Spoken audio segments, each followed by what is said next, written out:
Welcome to the Jeff Canada Show. But if you're going to get your feelings hurt, you might need to turn this shit off. You ready? Yeah. You sure you're ready? Yeah. We're recording now. We are recording. Just start talking. Yeah, you just got to... I'm sitting here with my buddy Mason Marek. We just went around and took a little tour of his property out here. He does a lot of country shit. Out here in New Ulm, Texas. Yeah. Is that where you say you're from, or you say industry? No, New Ulm. New Ulm? New Ulm. However you want to say it. Yeah. Ulm. Yeah. Yeah, it's like the sound a chick makes during a blowjob. Yeah. That's funny. It's Ulm because New Ulm, Texas. There's you gotta look this up. It's 1986 Eyes of Texas, and they did. You remember I showed you that place called the Parlor? Yeah. And that was on there one time, and the guy. One of them was an American fighter and one was a German fighter in the war. And one was prisoner of war. I can't remember which one. But there was an old Ulm in Germany. So they found this one. And they were like, oh, this is like home. Yeah, like New Mexico versus Old Mexico. Old Mexico. But New Mexico looks like kind of like the shit. Kind of like the Gulf of America. New Mexico is one of those states where you're like, if you get up in like Central or go to the Northern, it's beautiful. But when you're in like... Yeah. Where's the big mountains at? Like Ruidoso? Yeah, there's that one, but there's another one. Like Angel Fire? Yeah, Angel Fire. Yeah. They're all kind of like in like northern central area. That's pretty cool. I've never really been through New Mexico too much. I've been I was in Carlsbad recently, and what's the other one called? It starts with the H. Hode. Oh, it's right on the border. You know, so hang on a second. So Mason Marek, is it Marek or Marek? However you want to say it. Okay. It's Marek. I say it Marek, like Mars. Mars. Not Okay. like Well, that's not okay. Marek. That's how has Mason Marek not been to Roswell, New Mexico? That's the real question. I was gonna go. We were gonna go, and I was doing this wedding. We were planning the wedding, but I didn't have time. Like you're one of the most conspiracy theorist dudes I know. Dude, I love him. I love him. I know. We've talked on the phone at like 3:00 in the morning for like an hour about shit like that. Yeah, I just love him. I go down rabbit holes all the time. It's so much fun. Well, what's crazy now is that like a lot of them are being proved right. Even my wife got she would always be like, "This can't be true. Quit saying all this kind of stuff like that because it's just you turn out wacky." Well, motherfucker, I was right. Yeah, and then you turn out to be right. It's crazy. I was listening to the Joe Rogan podcast. And he had Mike Benz on there, and Mike Benz is like he's like a reporter, like a he's investigative reporter guy or whatever. And man, like when they started talking about how much the government, like the CIA and everything, has influenced music. Oh, dude, that was nuts. That's insane. He got on like about Taylor Swift over in the Middle East or something. Well, Dua Lipa. Yeah, and with the Dominican Republic or something like that. It's like insane, and it's crazy because that USAID or USAID or whatever you want to say, man, they have their hands in everything. Everything. It's pretty wild. I bet you they have their stuff in like farmer stuff too, like in corn and making rice and stuff like that. I bet you there's some which way around there they got like some kind of percentage. Oh yeah. Well, I think that's just kind of. I mean, I don't want to get like too crazy political on here, but that's like the American people are just tired of being sold, a load of goods, man. Like, just be honest, but one thing we have to understand as citizens is there has to be some sort of secrecy in the government. A little bit, yeah. There's got to be. Yeah. Like, you can't just rip the Band-Aid completely off and be like, oh, dude, we'd go nuts. Yeah, but it's not just that. It's just because there are some foreign things that need to be handled, but we don't have to be like toppling foreign governments and shit like we do. No, they were taking over governments just to take them over for minerals and stuff, and just all kinds of crazy things. Yeah. Or they didn't have the same currency, and they were getting off the currency we had. Yeah, it's insane. Yeah, it's mind boggling. You know what? The crazy part is like I'm not some ultra right wing conservative guy, right? At all, not even a little bit. Like I'm middle of the road. I lean left on some things, I lean right on some things. But I have friends that are on the far left, and none of this is getting through to them. No. Like none of this is getting to them. Like they they're automatically, no matter what Trump does, it doesn't matter. He's all wrong. He's wrong. Dude. He's the bad guy. And what's crazy is these people like Elon and RFK and Joe Rogan and Dana White and Tulsi Gabbard, they were all Democrats. They were all liberal. At least they were very close on that side. Right. And they woke up. Yeah, because they're not just sitting there being like, but the people on the right are just as brainwashed from like Fox News and shit. They always say they're the same bird, just different feathers. Right. But this whole thing going on with Trump and Elon and all that's not Republicans. No. Those are not Republicans. No, and that's why people like, fucking eye patch guy, what's his name? Crenshaw? Yeah, I can't stand that guy. Is it Mike Crenshaw or Dan? Dan Crenshaw. It's like Dan Crenshaw and Mike Pence and Mitch McConnell. Dude, you can just tell how quick they flip-flop. Yeah. I mean, they're just like free agents of a team. And the minute somebody leaves, like, oh, my head coach is gone, I can go switch to this side. Yeah, everything's so tribal, and they just jump on other teams, and it's crazy what else going on. I heard something today. I guess it was that Adam Curry guy, and he was saying how people who are on the right, even if like extremists, where they're mad because they got their paycheck taken away with COVID, or they got their they had to take the shot, whatever. He's like, they hate these people. They can't forgive them, but he's like, these people need help. They need to be loved and hugged and stuff. And I was like, dude, that's kind of all right. Yeah. Show them some love, and maybe they'll actually be nice to you. Because I don't know when it all changed from people like not liking each other. Now, I've never really seen it personally, like all the hate that's spread on the TV. But like I got friends that are left. Me too. They're hard left too. And we send memes back and forth about Trump or whoever. And it's funny. Yeah. It's like, well, that's how most people are, bro. Most people aren't wrapped up in that shit so tight they can't see past. Yeah. But when you got some liberal mom who has 4 kids and 2 of them are transgender, like the odds of that happening, the odds of 2 of your kids really, really, really, really being body dysmorphia or whatever. That's you. I don't see it ever That's happening. You as a liberal programming them. I do. I mean, I think that humans are messy and they're sloppy, and I think humans are fucked up. And and if you can be allergic to a peanut and I can't be, then you could be born in the wrong body. That's fine. You know what I mean? I just don't think we're all the same. But you got to be 18 or 21 or something before you start chopping your dick off and shit, I think. Yeah, well, if you can sign, like if you can't sign for the military, you shouldn't be doing something like that. Right. If you can't get a face tattoo at 14, you shouldn't be able to go through of such a harsh transition of your body. I think if you said alcohol to 21, it should just be all that. Yeah. Because then you're actually kind of out of the, I guess, what do you call it, like adolescent stage, kind of. Yeah. My philosophy is you make everybody 25. 25 is the legal unless you join the military. If you join the military, as soon as you become military, probably if it's 18, I got you. You now have full-fledged adult rights. Hey, you can do it all you want now because I'm over 25, so yeah. I ain't got to worry about that. I actually, to be honest with you, I don't really give a shit about any of it. To be honest, I think it's so funny watching people argue. Yeah. That's my favorite thing now to do is if I go to a bar and you can see somebody getting in a fight, I just like take another edible and just stop drinking, and I just watch them go at it, and they make no sense. It's like 2 women fighting. Yeah, it's the stuff that we go at it about is pretty funny. I mean, I've seen people getting in fights over iPhone versus Android. It's so stupid. Or Mac the versus way toilet PC. paper is supposed to go which way. Yeah, I've seen people fight over that. Yeah, or you make a Cowboys joke from stage and Cowboys fans are ready to fight. Or Texans. It's like, dude, it's sports fans team. are the worst. It's just shut up. Like, watch it, enjoy it, and also that's the best. The beautiful thing about sports is the shit talk. Did you see the Canadian and USA? Dude, that was so awesome. Which I do have to say, I think Canada whooped their ass at first. Hell yeah, they did. But I was like, they might not have won all those fights. They at least won one. And I was like, other than that, you won a game, but I don't know. Yeah, there was a lot of fights. That was awesome. Yeah, and maybe that's how we should. I think maybe that's how we should. Did you ever go to any Houston Aeros games? Yeah.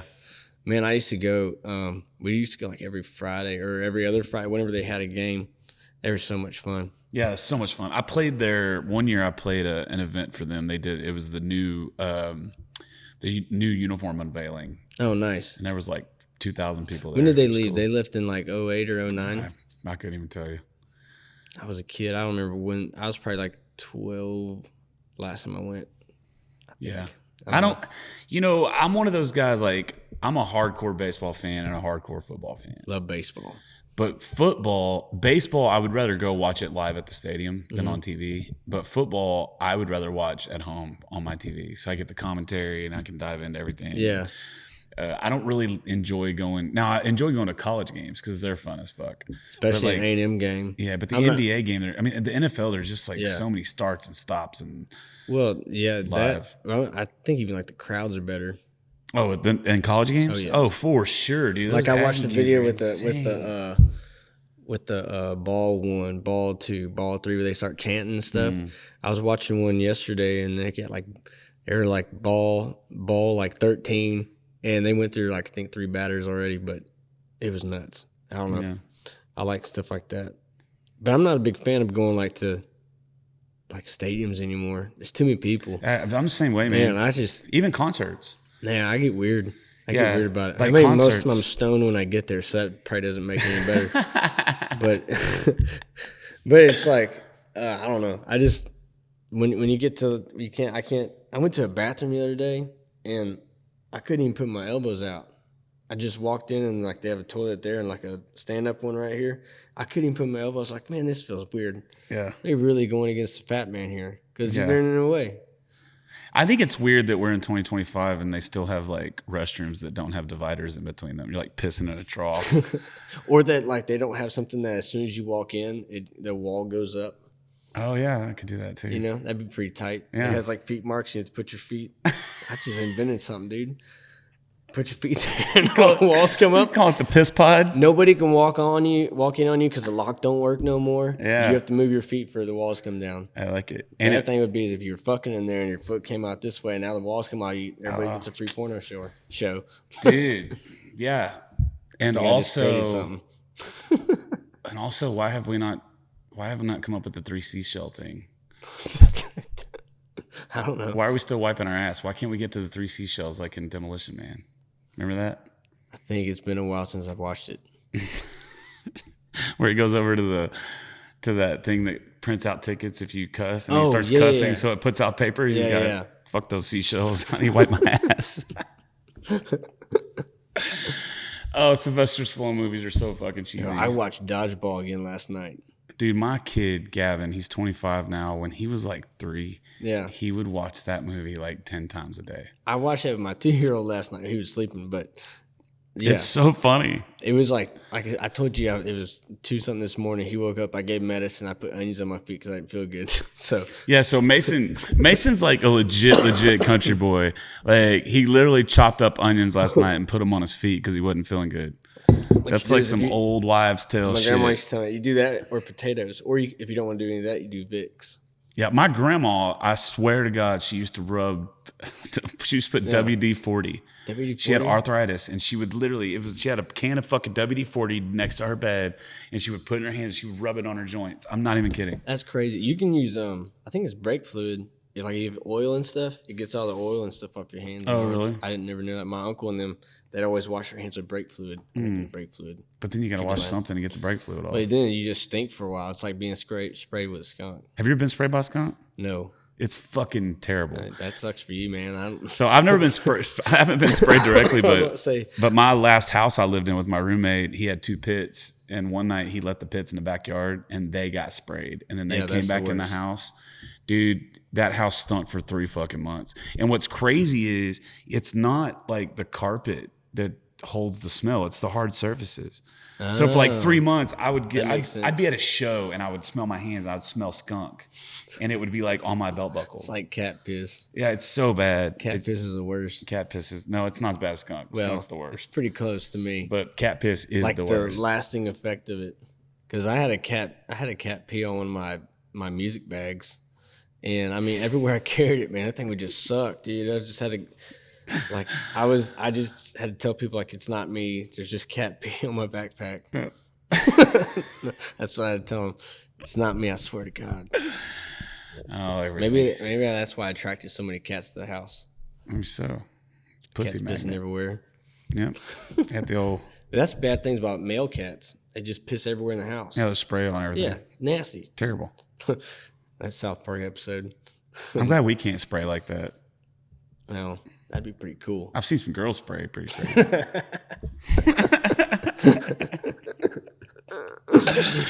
So this is my first podcast to put out in a while because I've been kind of going through some personal changes, and I really didn't want to get behind a microphone and talk about all of that and it'd be like a really negative thing. But now it's like, it is what it is. I'm past it, and it's like I can be myself again. I was really worried about doing one of these podcasts, just getting on here and be like, no, fuck it all, dude. No. So Mason lives out here in New Ulm, Yep. New Ulm, Texas. Say it. Yeah. How many kids you got? 5. You got 5 kids. Yeah. 5. How old are they? 12, 11, 7, 2, and 8 months old, or 9 months old now. 5 kids. Yeah. That's a lot of kids, bro. Never thought I'd have that, but How many? we You are. have more? I don't think so. But sometimes trickster comes out to play. Well, what'll happen is the next one will be like triplets. Oh, dude. She was saying that this last time. She's like, I hope they're twins. I'm like, please, no. Dude, I cannot imagine. I cannot imagine a newborn being in the house. Like I can't. Newborns are the best. They smell good. Like No, little babies they're and stuff. great, but it's just I can't imagine. Or like having one like being woken up. like another one. Because I mean, my oldest is 25 and my youngest is 14, and it's like I'm 14 years removed from that, and Yeah. I just do not like. If any girl I'm with gets pregnant, I'm just gonna let y'all know right now. I'm going to deadbeat dad the shit out of that kid. Like You're going to go get that milk and not come back. yeah, yeah. I don't even smoke, but I gotta get a pack of cigarettes. Yeah, I can't imagine. Like, I'm not really for abortion, but I think I might try. Yeah, who knows? Or you just be like, look, I'll come see him or her, once a week. Once a year. Yeah, I'll just come to your house. You keep him, like, having sleep with you. No, man, I cannot imagine being a dad again. There's no way. Like, Now it's fucking chaotic. All even the with time. Brody, I just got Brody. That's it. And between football and baseball and track and girls, So imagine that now times 3. yeah, dude. Ryland's in baseball, and then Willow and Hallie, they're both in dance, and now gymnastics. Yeah, it's a lot. It's a lot of money too. It's a lot of money. It's just, but even more than the money, it's just a lot of going. Yeah, there's no time for like just hanging out. Like the last time we hung out, I think it was when they had the freeze. I think it's the last time, and we sat around. We played what's that board game? Clue. Mm-hmm. We just played that for like 4 hours. That's pretty cool. I haven't played that since One I of was the a coolest kid. things you were talking about rain earlier is whenever the lights go out and you just have candles and you get to play like Wahoo or Sorry or something like that. That was fun. Yeah. That was a lot of cool shit. Yeah. Well, we're both from the country, and Yeah. so we, as kids, how old are you? 33. 33. So you're a lot younger. You're a lot younger than me. But like me, like you had to find shit to do to keep to keep busy when you were a kid. 7-year-old today in the car was like, I'm bored. I'm like, what? Dude, if you walked into my house as a kid and said I'm bored, you were immediately just given shit to do. Yeah. Like, well, go wash the dishes. Well, go chop some firewood. That's a good point. I'm going to do that now. Yeah. Then you learn real quick not to say I'm bored. You just figure out. But everything was different. I mean, Yeah, my mom would just be like, well, and then she'd walk off. yeah. Like, can you imagine saying, hey, what's up, man? And like, Yeah. turn around Not and me. just My mom was like, all right, well, go clean the toilets. Yeah, Go do something. Go vacuum the living room without a vacuum. Just use that McDonald's straw. I think that's why when you showed up at my house a while ago, Rylan, he like walks outside to go look like he's doing something. Oh.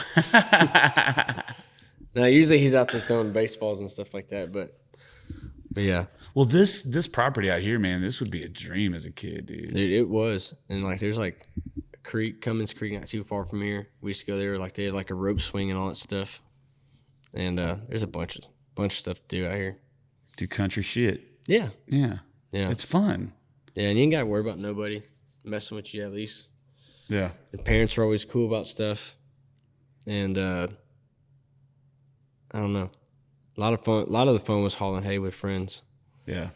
Because you like fuck with each other.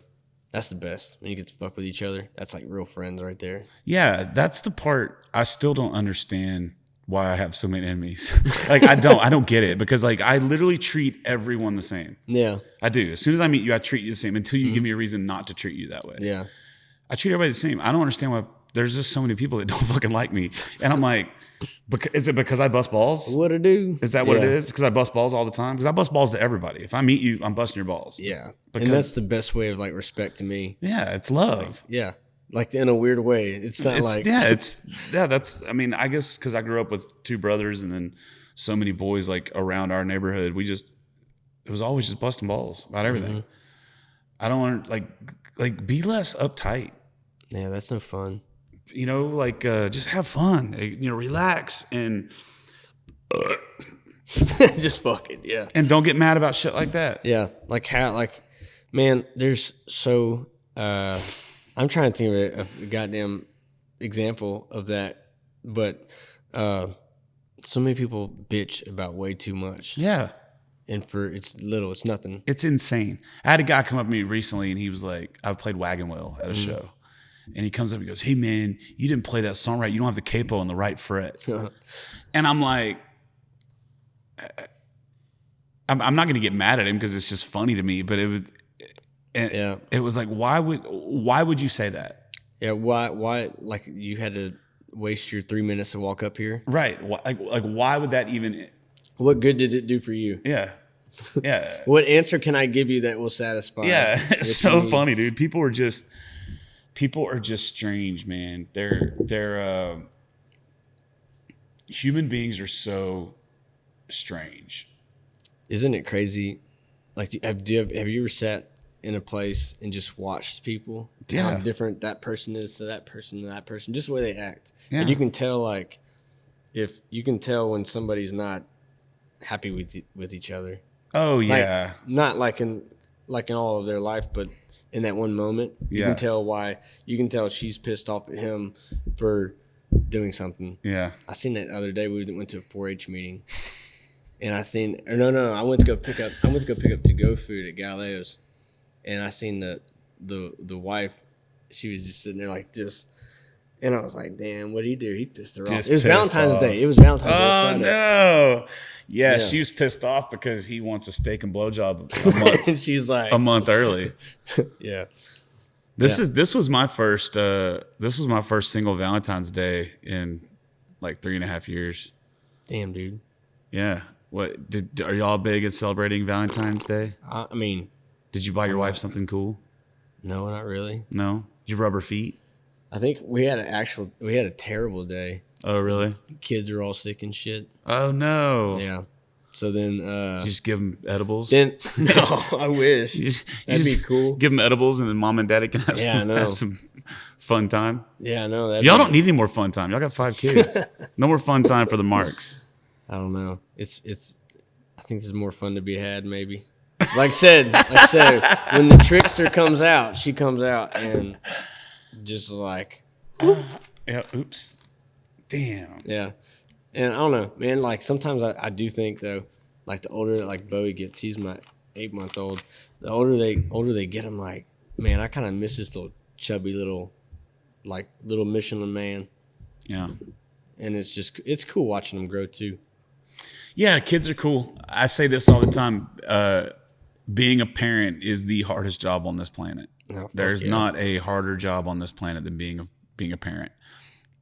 But there's also, I don't think there's a more rewarding job than being a parent. Mm-hmm. Like Brody plays football and he played quarterback this year, and he's just out there running all over everybody. He's a lefty or righty? He's a righty. Throwing. He's a righty. Nice. But like he just they can't catch him, and it's Yeah, so cool too to fast. watch. It's so cool to watch.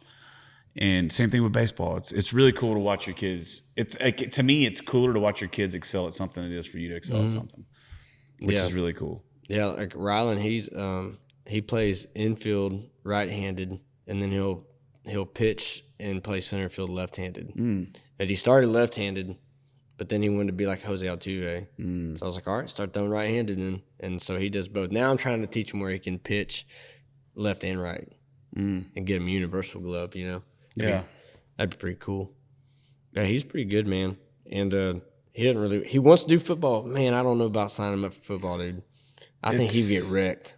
Yeah, I mean, I didn't want Brody to play. the kids now are so big. It's not really that. I'm just scared, like hitting heads and shit. And Yeah, Brody's had 2 concussions. He played quarterback in 7th grade and quarterback in 8th grade. And he's had to set out 4 games total in both seasons, 2 seasons combined. And we're worried about that too. But on the flip side, man, like,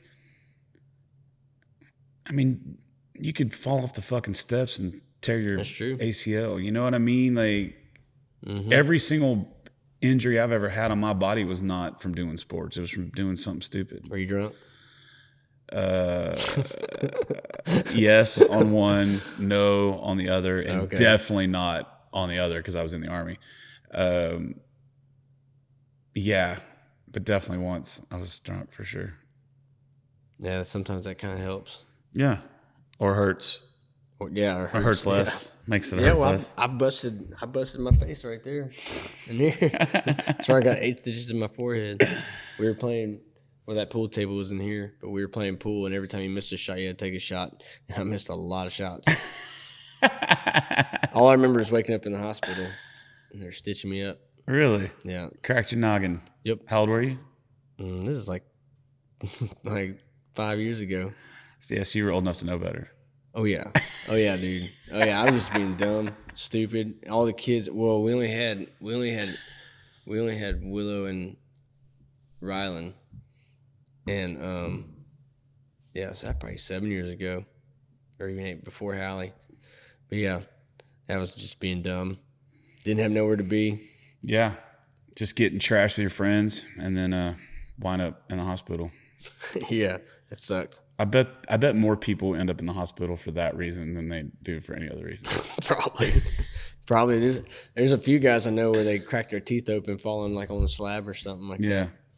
My dad, a couple years ago, we were out at his house, and he had this big, long PVC pipe. It was like probably a 4-incher, and it was like probably 7 feet long. Mm-hmm. And he loaded it up with bottle rockets. He put them all down in there, right? And so he lit it, and he was out there holding it like this. And next thing you know, that the whole fucking pipe just blew. And it was like, when he come running out of there, it looked like a scene from like Apocalypse Now or something. Did he lose his hand? No. It was just like, he was running, and there was shit like shit going. He probably had shit stuck to him too. Dude, no, he got a lot of shrapnel in his legs. Dude. And I was just like, God, and it's just from being stupid. That's why men die so quick. Yeah. Just dumb shit. Yeah, just doing dumb shit. And, we did so much shit when we were younger that was so dumb. I remember the playgrounds, man. Like, you get cut real quick if you slid off somewhere, or you just get, like, almost damn near sunburnt if the sun was beating on that fucking metal. Yeah. Or slide down remember those big, long metal slides? Yeah, that sucked. Rip your skin off. Oh, yeah. Especially if it just got done raining and stuff. Yeah. Yeah, but hey, you know what, man? You only live once, dude. You got to find the fun in the now, because tomorrow may not be fun at all. You know? Yeah, we'll make it fun though. We were just talking about that, weren't we? Yeah. You got to find the fun in the now, man. You got to find a way to be happy right now, because right now is all you really have. Yep. And if you're fucking off all your joy worrying about tomorrow, you're losing stressing out. too much. Yeah, you're losing out on a time to be happy right now. And that's what's so strange about people, because there's so many people that are like that. I was wondering that earlier, something about about stress.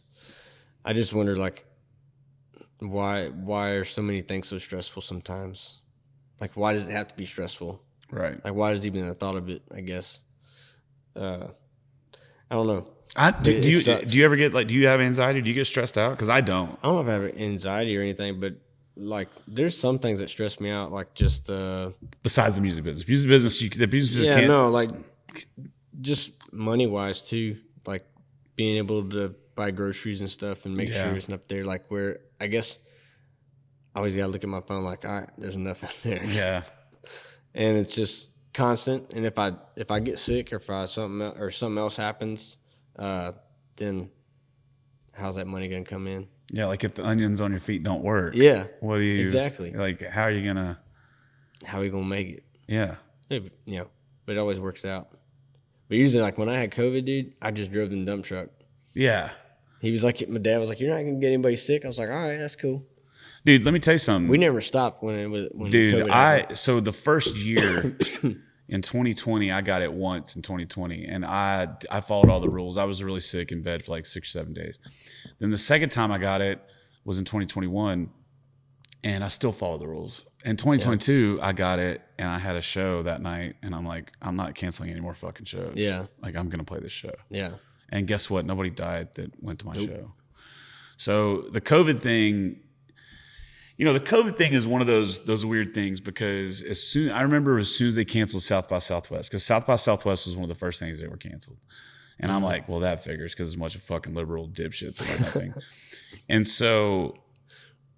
then they started talking about the rodeo, and I'm like, "There's no way they're going to cancel the rodeo. There's just no way." That's. What was that? It was like March.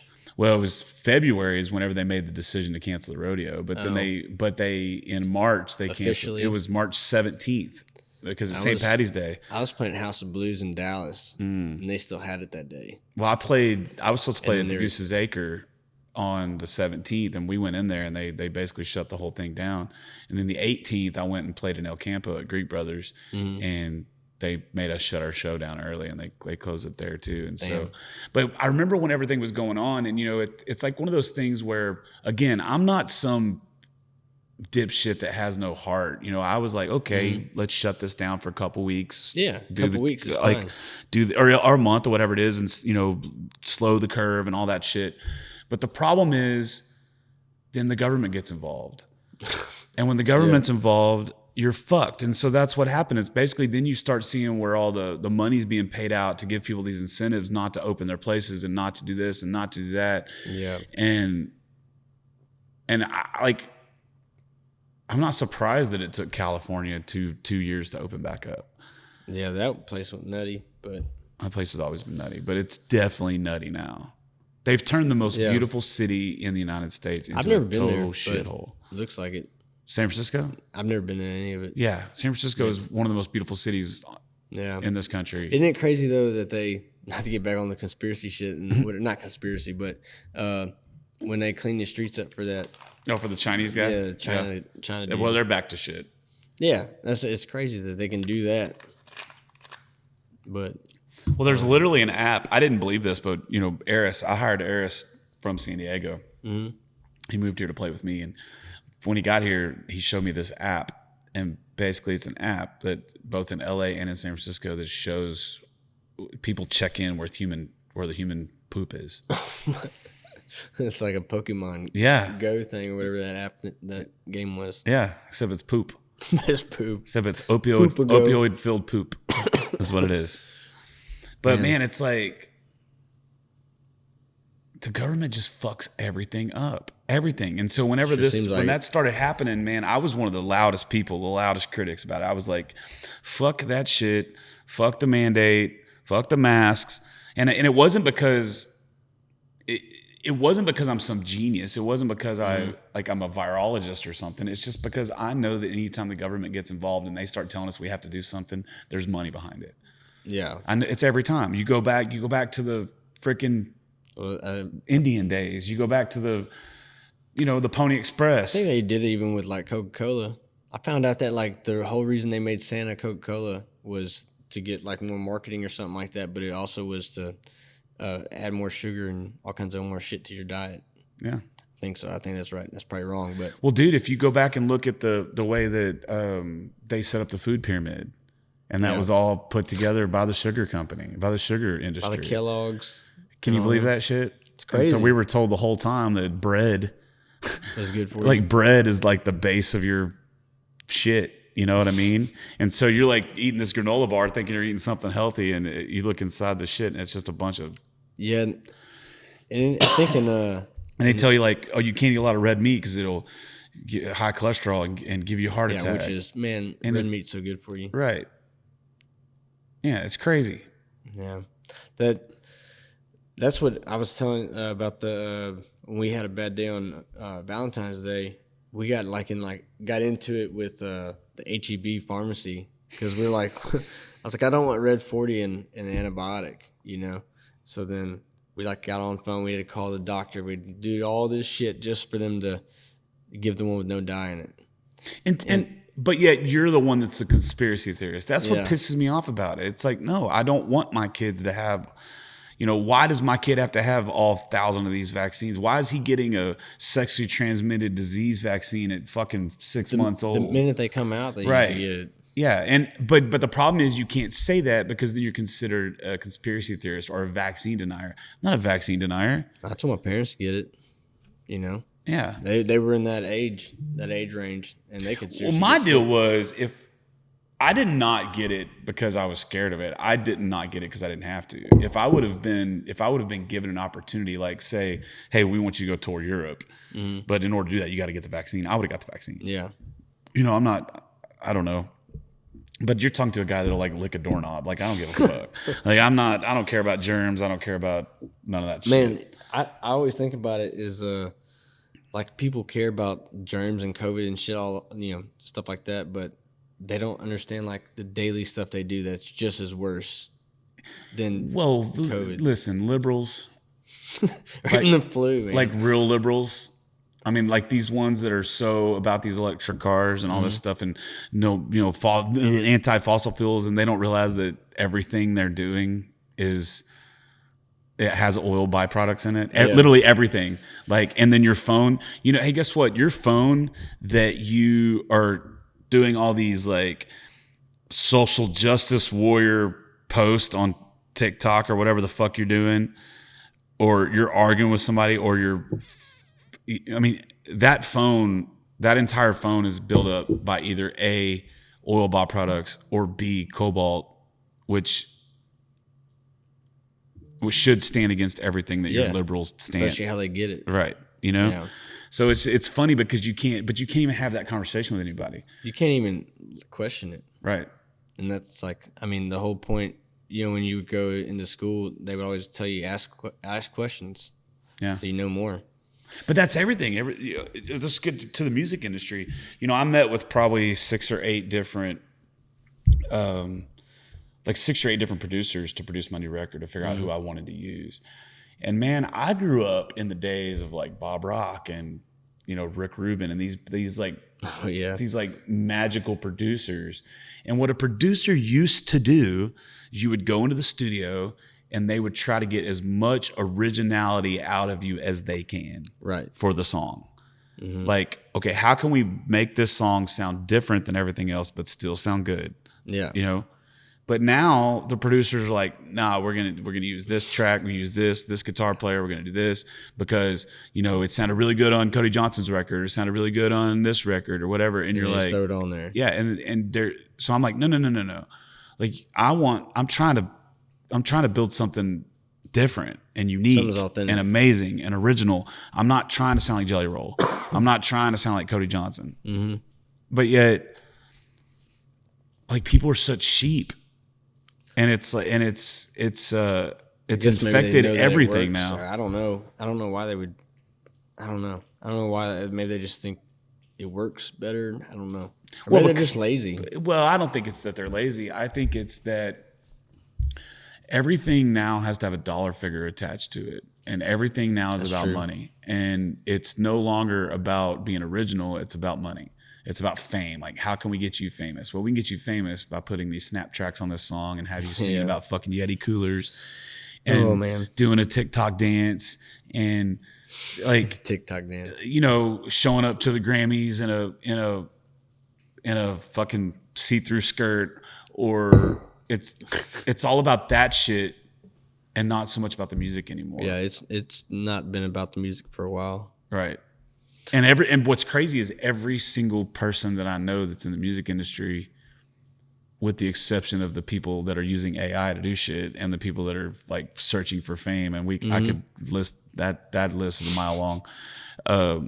Like the true artists they're all complaining about it. They're all complaining about the music industry right now. I kind of stopped. Like, what's the point? Yeah. I mean, I was trying to explain it to the kids about how like they were saying something, why do you call it country? I was like, I really don't know why you call it country. It's just like real stuff.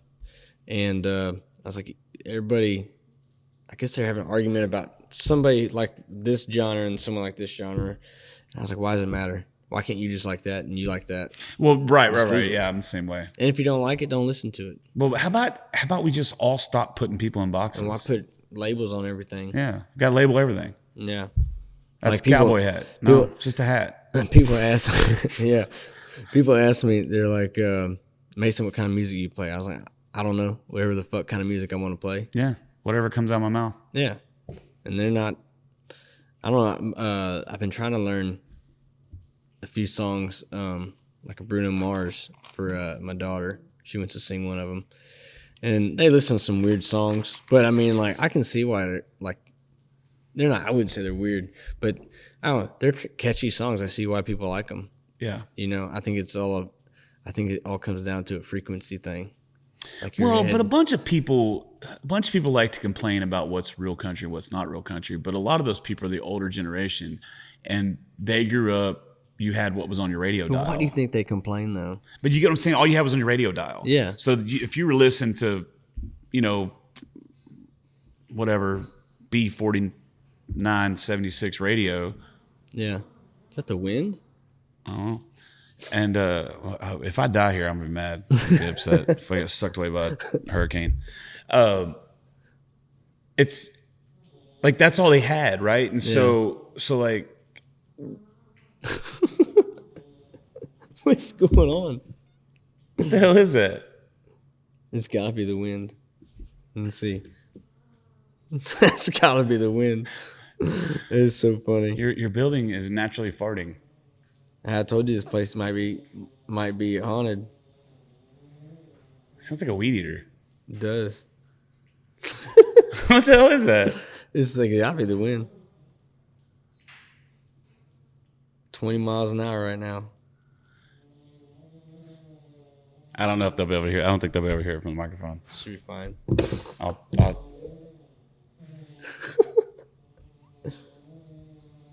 You think that's the wind? Yeah. Here, I'll push it up real quick. Let's check it out. Let's see what's going on. I'm gonna check this camera.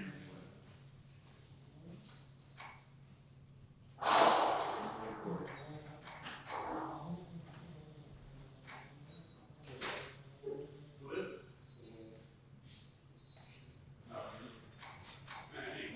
It's on.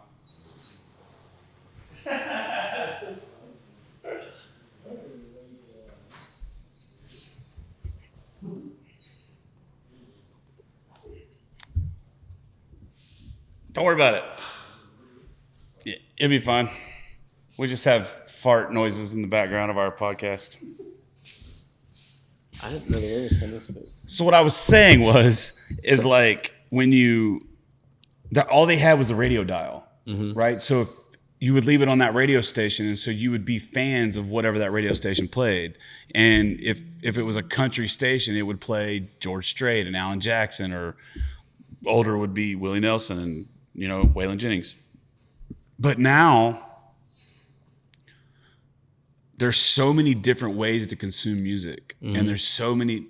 And if you're like me, the way I was raised, you had cable TV, and you had MTV, you had CMT, you had BET, so you could literally sit there and watch some hip hop for a while, and then when a commercial comes on, you flip over to the MTV, and then when a commercial comes on, you go to CMT, and you just kind of watch everything. So my generation was like inundated with all these different genres. And so now what you have coming out is you have all of these artists that came out through that generation that are putting out stuff that's all over the place, Yeah. Like Co Wetzel could not be Co Wetzel 30 years ago.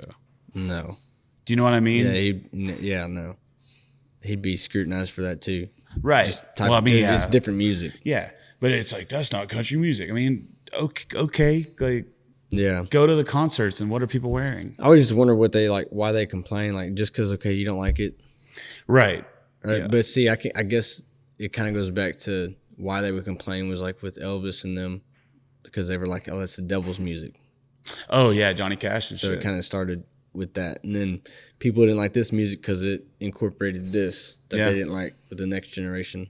Yeah, hip hop. Yeah. Oh, you got the like people didn't like hippie music because it symbolized this. So I was always thinking maybe that's why people still complain. It's just stuck in us to do that. I only complain if it sucks. Yeah, I don't care, man. I listen to whatever, as long as it makes my head bop and has good lyrics. I can understand the lyrics. Yeah, like I'm totally cool with it. I cannot, no matter what. I can't get into the. No matter what, I can't get into the Shabuzi and the. Who is it a song that I know of? Yeah, I don't know. I can't get into that. I can't get into the Luke Bryans and the Florida Georgia Lines and the. Like, no matter how bad I try, I can't. Even like Morgan Wallen, when that new record came out, when his last record came out, I was like, all right, I'm going to listen to this record with an open heart. Yeah. And I was just like, this is terrible. There's like no depth. There's no depth to lyrics. Yeah. But I do understand why it's popular. Do you know what I mean? I don't personally like it, but I understand why it's popular. Yeah. And I used to I used to get so mad at people. I'm like, that's not this, that's not this. Yeah. And it's not real. To me, it's not real. It's not like meaningful, I guess. But I get it too because they're fun to jump around and dance and stuff. But now I just don't give a shit. It's like, for what? Yeah, I've slowed way down. Like, I've slowed way down on complaining. But I do like watching people argue about it on Facebook. Yeah. I don't mind that. I just don't get involved anymore. What else is Facebook for? Nothing, just a bitch. Yeah. That's really it. Or share your personal diary. Can you imagine? Never mind, I ain't say that. Say it. Can you imagine if Anne Frank had a Facebook? No. That'd be crazy if she did. Yeah. Could you imagine if social media was a thing in World War II? Dude, that would be wild because, man, they'd all be taking selfies of each other. Can you imagine Hitler? Hitler having a cell phone? Sitting in the crowd, selfie time. Can you imagine Hitler singing like on Tinder? Oh, dude. Can you imagine putting like, nope, too black. Nope, too served like your description was served in the SS. Right on, dude. Oh, you mean like these guys, like the Nazi soldiers, like these guys that get number ones on Texas radio, and they're like, they're like 8 straight number ones on Texas radio as their bio, and you're like, the descriptions. You're holy shit, dude. Like, I'm glad that that's the best thing that you got going for you is that you have 7 straight number ones on Texas radio. Man, charts are weird. I can't say no to that because like they helped out with Drifter, but I don't know, man. I've just been to the point where now all I want to do is just write, put stuff out. I'm not worried about shipping anything off to I'm charts. Not either. But it's funny because now whenever I do release, they ask, cool. What's funny is now when I release a song, even if it's not a radio song, I still have some radio stations play it automatically without me even trying, which is cool. That's cool. Mm-hmm. I think it's cool whenever stuff happens organically. And I just recently went viral on another podcast for talking shit about George Strait, right? And then basically what I was saying was, I said, I just don't think George Strait's the king of country. And the only reason I say that is because he's got 60-something number one hits on country radio. But whenever you get into the industry like we are, you start to realize that all that stuff is so fake. It's not really earned, right? It's not those 60 number ones. If the labels would have put that money behind artist B, the same thing would have happened, right? And the reason I say he's not is because he didn't write his own songs. And he only wrote one song? Back then. He writes now. But like one, it was Baby Blue about his daughter. Yeah.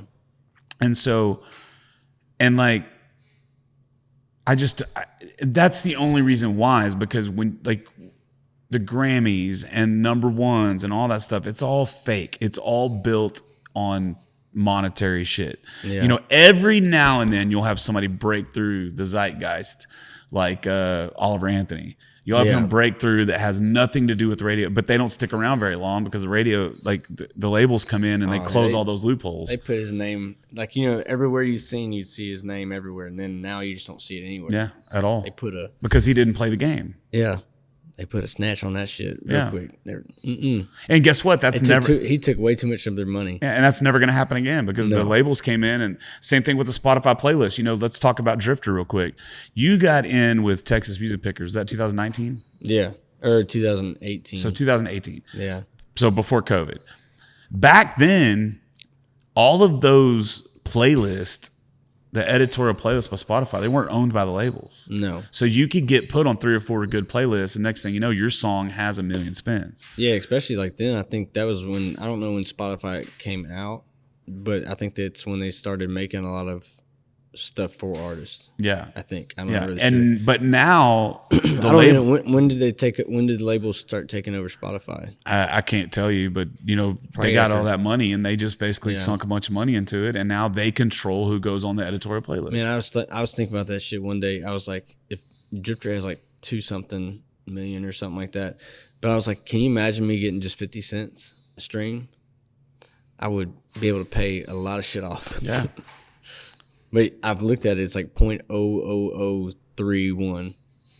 Or I think it just goes right, but the labels, but what's crazy is the labels get a better rate than that. Yeah, and that's just nuts. Yeah, is that if you're I guess label, but I heard something like publishers, that same thing. Yeah, when you distribute, like it's whatever your label, whoever they use to distribute it. Like the distributors, they negotiate a better deal with Spotify. And it's kind of crazy. It's really People crazy. Who didn't really do the work. Yeah, it's crazy that you got a guy like me that's like humping it and pushing it, doing everything I got, and I don't even have a single song over 100,000 spins. Yeah. Let alone 1 million spins. I think I just got lucky with that Texas Music Pickers thing. Yeah.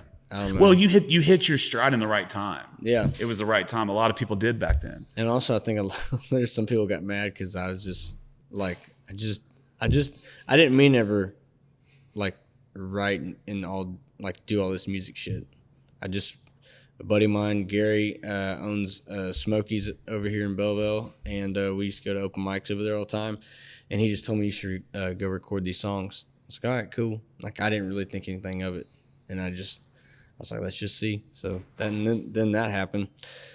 We've just been going ever since, and I don't know. Spotify shit's weird now. Like especially with the playlist, like you can't get on any. If you try contacting anybody, it's kind of hard. What I've started doing was, if you go, this is like a little secret, but if you go, click on their name, and then you can find like their name, and you go on Facebook and shit and message them that way. That's kind of helped me a lot. Oh, you mean for the playlist, for like the independent playlist?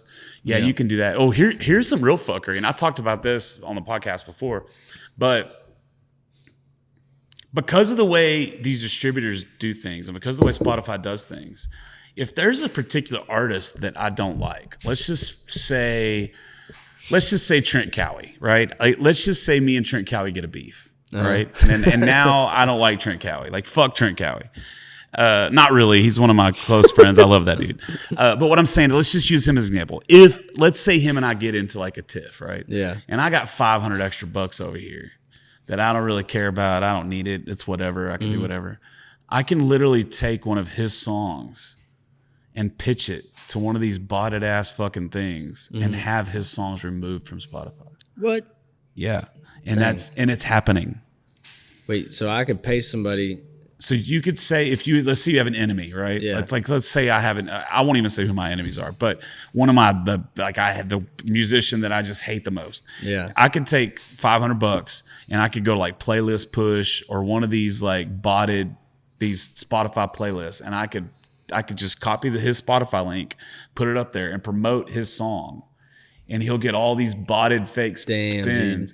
And then Spotify will be like, hey, we're not paying for these spins. And then the distributors take your shit down. I know what you're saying. Okay, I understand now.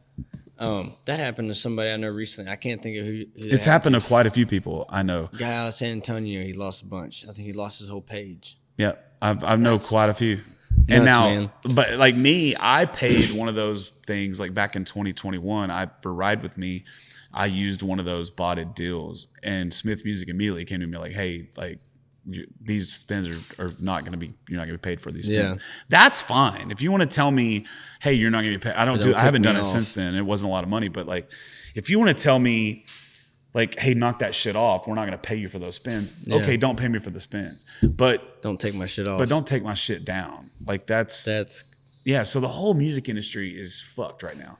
And here's another thing: 87% of songs that have been uploaded to Spotify never get over 1,000 spins. Wait, say it again. 87% of songs uploaded to Spotify never get over 1,000 spins. Damn. I mean, how many songs do you think go in every single day? I think it's 150,000 a day. Damn. Something like that. Something along those lines. It might be a week. I don't know. Something along. It's something along those lines. But even that's crazy. Yeah, every day. So we've moved this industry all over to things like Spotify numbers and Facebook numbers and TikTok numbers and what their Spotify count is. Right. But it can be so easily manipulated. Mm-hmm. You know, the way you need to get booked is how many asses you can put in seats. Yeah, I get a lot of those like scam Oh, I do too. things all the time. Nonstop. Some of them sound like so good. I'm like, God damn it. Yeah, I got one. I got an offer. I got some label offer in my email the other day from Warner Brothers. Oh, and nice. it was like, "Hey, we've been following you around. We've been paying attention to you. We want to offer you this $3 million, blah, blah, blah, blah, blah. But then like every other word's like misspelled or the grammar's like completely wrong. Yeah. And you can tell like when the grammar's off. They start putting like capital letters and little letters. But what's crazy is how many people fall for that shit. They wouldn't be doing it if people weren't falling for it. Yeah. I don't know. I don't see how you do. I can understand like maybe one or two times, but after that, dude, I've had people like, I've the been so t-shirt screwed. links on Facebook. Yeah. The fake. I've had people buy shit off those t-shirt links and then they get a t-shirt. Like the little QR code thing. No, you know how it'll come on and be like, if you want to, it's like a fake account. It's like, if you want to buy one of my t-shirts, go to this website, blah, blah, blah, blah. Yeah. I've had people buy t-shirts off there and then they get a t-shirt. It's a Jeff Canada t-shirt. What? But it's like shitty quality and like everything's all fucked up. You could tell it's like from like, you know, some people in the world. Congo. Right. Yeah. Yeah. Isn't that crazy? That's crazy. You still get a shirt though. Yeah, but I don't get any of that money. You made somebody's happy, like with just the name. Oh, here's another thing that's fucking crazy that I just found out about this. Okay, so say that I release a song and I go through Smith Music or I go through DistroKid or whatever, one of these distributors to get that thing uploaded. If I use that song in one of my own videos, like let's say we were sitting right at this bar and I put a reel up of me and you sat at this bar, but I use like Ride With Me on it. Mm-hmm. Those distributors get a percentage of that fucking video. Wait, like what distributors? Like Whoever distribute your money to Spotify and Apple Music, it automatically flags them and it says. So like the middle guy of CD Baby and me. Right. And so now just anytime I make I can make a video of me just sitting here with using one of my songs, those assholes get a percentage of it. Damn, dude. Yeah. That's fucked up. So what I started doing is, to cheat the system, if you take your song and put it into something, you bump it up by just one BPM or slow it down by one BPM. It doesn't really change your vocals, but it changes the sequence of the song, and the monitoring won't catch it. Oh, like when you're playing the song in front of you? That's wild, dude. Yeah, then it won't catch it. That's okay. That's cool. I'm gonna have to like test that out. Well, I don't know how I'm gonna test it out, but that'd be pretty cool, like to see how that even works. Well, you know how when you if you upload something using one of your songs to like TikTok, it'll mute the video. Yeah. Yeah. If you do it that way, if you jump it in there and you just bump it up by 1 or 2 BPM down because what happens is basically the hi-hat hits or the hits don't hit in the right spot. So whatever that software they use to do it doesn't pick it up. That's crazy. I didn't know that they got any money like that. Yeah. Man. Yeah. Everybody's got their hands in our pockets, bro. The music industry is one of the only industries set up where the person doing all the work, the person doing all the promotion, the person that's creating the product is getting is Nothing. the only Or one that's barely anything. barely anything, and everybody else is getting. You know, the photographers are still getting paid their money. The videographers getting paid their money. Spotify's getting, like, everybody makes their money, and we're the last one to get anything. Yeah, it's fucked. I don't see how it's legal. Like, it's basically sweatshops if you think about it. Mm-hmm. Yeah. I mean, that's hard to wrap your head around. That's a lot of fucking people getting paid rather than us. Yeah, and it's nonstop. Yeah. Yeah, Even it makes me almost like want to stop putting out music. Even like some of these it's even worse is the venues taking your money. Oh yeah, I'm not playing those games. Yeah, that's so messed Like, you up. want to take 20% of my merch, you can go fuck yourself. I won't do merch. What I did one show like that. I think it might have been the Tailgate in Midland. Don't quote me on that because I don't want to call the wrong venue out. I can't. It was somewhere on the road, and we did a show, and they wanted 20% of merch. And so what I basically did is I just set a QR code for there, and basically if anybody wanted merch, they had to order it online. Oh, smart way to do Yeah, that. I didn't even put merch out. Yeah, because fuck that. I mean, I know that there was a place in Houston that was doing it, but I can't remember. well, all the Live Nations were doing it. Any Live Nation venue at one point were doing Bet it. yeah, Live Nation is probably getting a whole big cut through that. Yeah. That's crazy. It's all fucked up. The whole shit's fucked up. You got guys that are going out and playing for 4 hours for $150 fucking dollars. Mm-hmm. And it's like, why are you doing that? Yeah, I mean, That's one tab at a bar. they're just cheating everybody. It's just fuck that they would even do that. I don't think you're cheating anybody because I think if you put the work in and your product is superior, you're going to get them. Like, I don't have to worry about somebody charging $150 undercutting me. Yeah. You know what I mean? No, I'm saying like the venue. Oh, yeah. They're cheating the musicians Oh, and, for and sure. whoever else is supposed to get the money, not them. They already made their money by door sales. Yeah. You know, the one that really pisses me off, and I'm talking about, this one makes me so fucking livid, is when we get canceled for like a sporting event. What do you mean? Like a World Series, or, like you have a show booked and next thing you know, the Astros make the World Series and you get canceled. Because this is the way I used to talk to bar owners about this. Because what happens is you have a show on the books, the Astros make the World Series. You can't plan if you're going to get canceled because you don't know if there's going to be a game 5, 6, or 7. Yeah, they don't announce it right away. Right. You don't even know.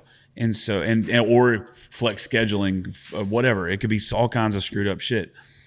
But yet venues will come in and cancel you. And so what I always say is, what would you do if the shoe was on the other foot? What would you fucking do if I had a show booked this Friday and I came to you and said, hey, I can't play this Friday because I got a gig making $1,000 more? You would be blacklisted. I never looked at it like that. They wouldn't hire you anymore. But yet they can cancel you because they're going to make money doing something else. They should still pay you. Even if they don't have you play, they should still pay you. Damn, I never thought about that. I'm going to have to say that shit next time. We should all be doing that. That's so fucked up. It's fucked up, right? Yeah. I've had that happen a lot too. Yeah, not anymore because I don't play places. I'm very thankful that there's a lot of places lately that if they've made any playoffs or if the Texans do, they still like let us play. Yeah, afterwards or whatever. Yeah. Yeah. I mean, if you want me to pay me, even if you call me up and offer me half, like even if you call and say, hey, the Astros game, is it cool if we pay you half? I'd probably be like, yeah, that's cool. Like that. Yeah. You get tips too. Yeah. But if they're gonna, I don't know, man. There's just a few things about this industry. That's crazy, dude. I never thought about it like that. That drive me up the fucking walls. But there's a lot of really cool stuff about this industry too, man. Like you and I wouldn't be friends without this industry. Yeah. Trent and Carson and all the, like, I wouldn't even know them. I wouldn't even know those guys if it wasn't for this industry. Yeah. I'm thankful for it for sure. Yeah, me too. It's just got a lot of things that I don't like. Well, the way I look at it is about 87.6% of all people involved in the food chain of the entertainment industry are retarded. That's the way I see it. That's the way I see it. Could be. Yeah, I think most bar owners are. I mean, they're not in it. Who's in it to just own a bar? Yeah. Well, most of them. They know it's easy money. Or they think it is. Yeah. Yeah. Yeah. Exactly. They made their money in the oil field or whatever, and then all of a sudden they bought a bar. and they go up there and they drink with their friends and they try to manage and make decisions while they're fucked up. And I mean, even if you're a big time owner, you're still gonna have problems like with the wait staff and just shit like that. You're never gonna get vacations as much. no. And if you do, you're gonna have a shitty bar. Yeah, I was part owner of one in 2018, and I worked about 70, 75 hours a week every week. Yeah. And as soon as I wasn't there, if I wasn't there, it would go to shit.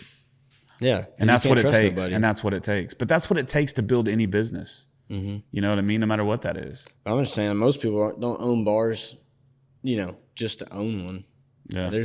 I wouldn't say there's very few, but I bet you there's a lot of people who watch Cheers or something like that. And like, I want Norm.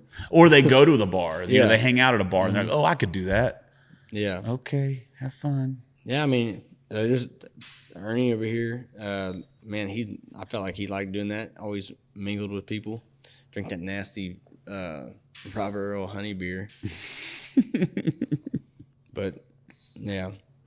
Honey beer. Is that the thing? Yeah. I don't know if it's still anymore, but that's what he would drink. Oh. I think it was honey beer. I'm so glad I don't drink anymore. You know what really made me thankful I don't drink anymore? When Jameson came out with flavored whiskey. See, I'm not a whiskey dude. I was like, dude, don't gay up my Jameson. I don't do whiskey. The last time I really had a lot of whiskey, I ended up right there. So But in the hospital. Yeah. But I mean, I've taken. Let's drink some whiskey. No, I'm good right now. I was trying to make a hot toddy earlier, but I couldn't figure out how that thing works. You shouldn't eat it with those onions on your feet, bro. You should be just fine. I know. I think if you spray some WD-40 in your asshole, it helps too. You should. I just have another problem. You should go try that. Just man. stick that little red straw right up your old ass, dude. And Dude. that light just came on. Oh, somebody's here. Huh? I think somebody's here. Oh, is somebody here? Yeah.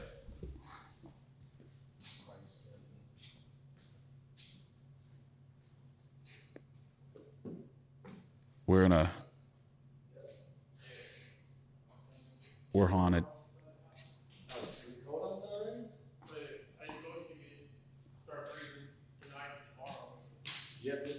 What's up, brother? Oh, we're just here talking shit. What you need to turn off? No, I'm turning the water off inside the house. Come in. Dustin, nice to meet you. We're just in here, talking about the world and how fucked up it is. And Nope. and old wives' tales. Yep. The how is it? Whatever you needed done outside or no? No, we just bullshitted it. Yeah, it was raining. What I was gonna ask you. Fuck, I forgot. Ah, damn it, I forgot what I was gonna ask you. You know what I was gonna ask him? I was gonna ask him something. Do what? Oh, is it still windy outside? Yeah, it's starting to blow. Dude, the door was we were wondering because it started farting and shit over there. Yeah. I said 40-mile-an-hour winds later, I guess. 40? Yeah. Shit, dude. All right, I gotta go to Belleville. All right, see Good to meet you, brother.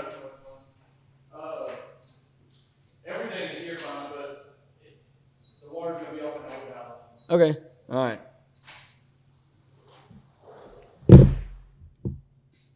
Damn, it's only 7:30. Yeah, we've only been talking for an hour. I thought me and you would probably go for like 8 hours. The way you talk. Dude, it's wherever.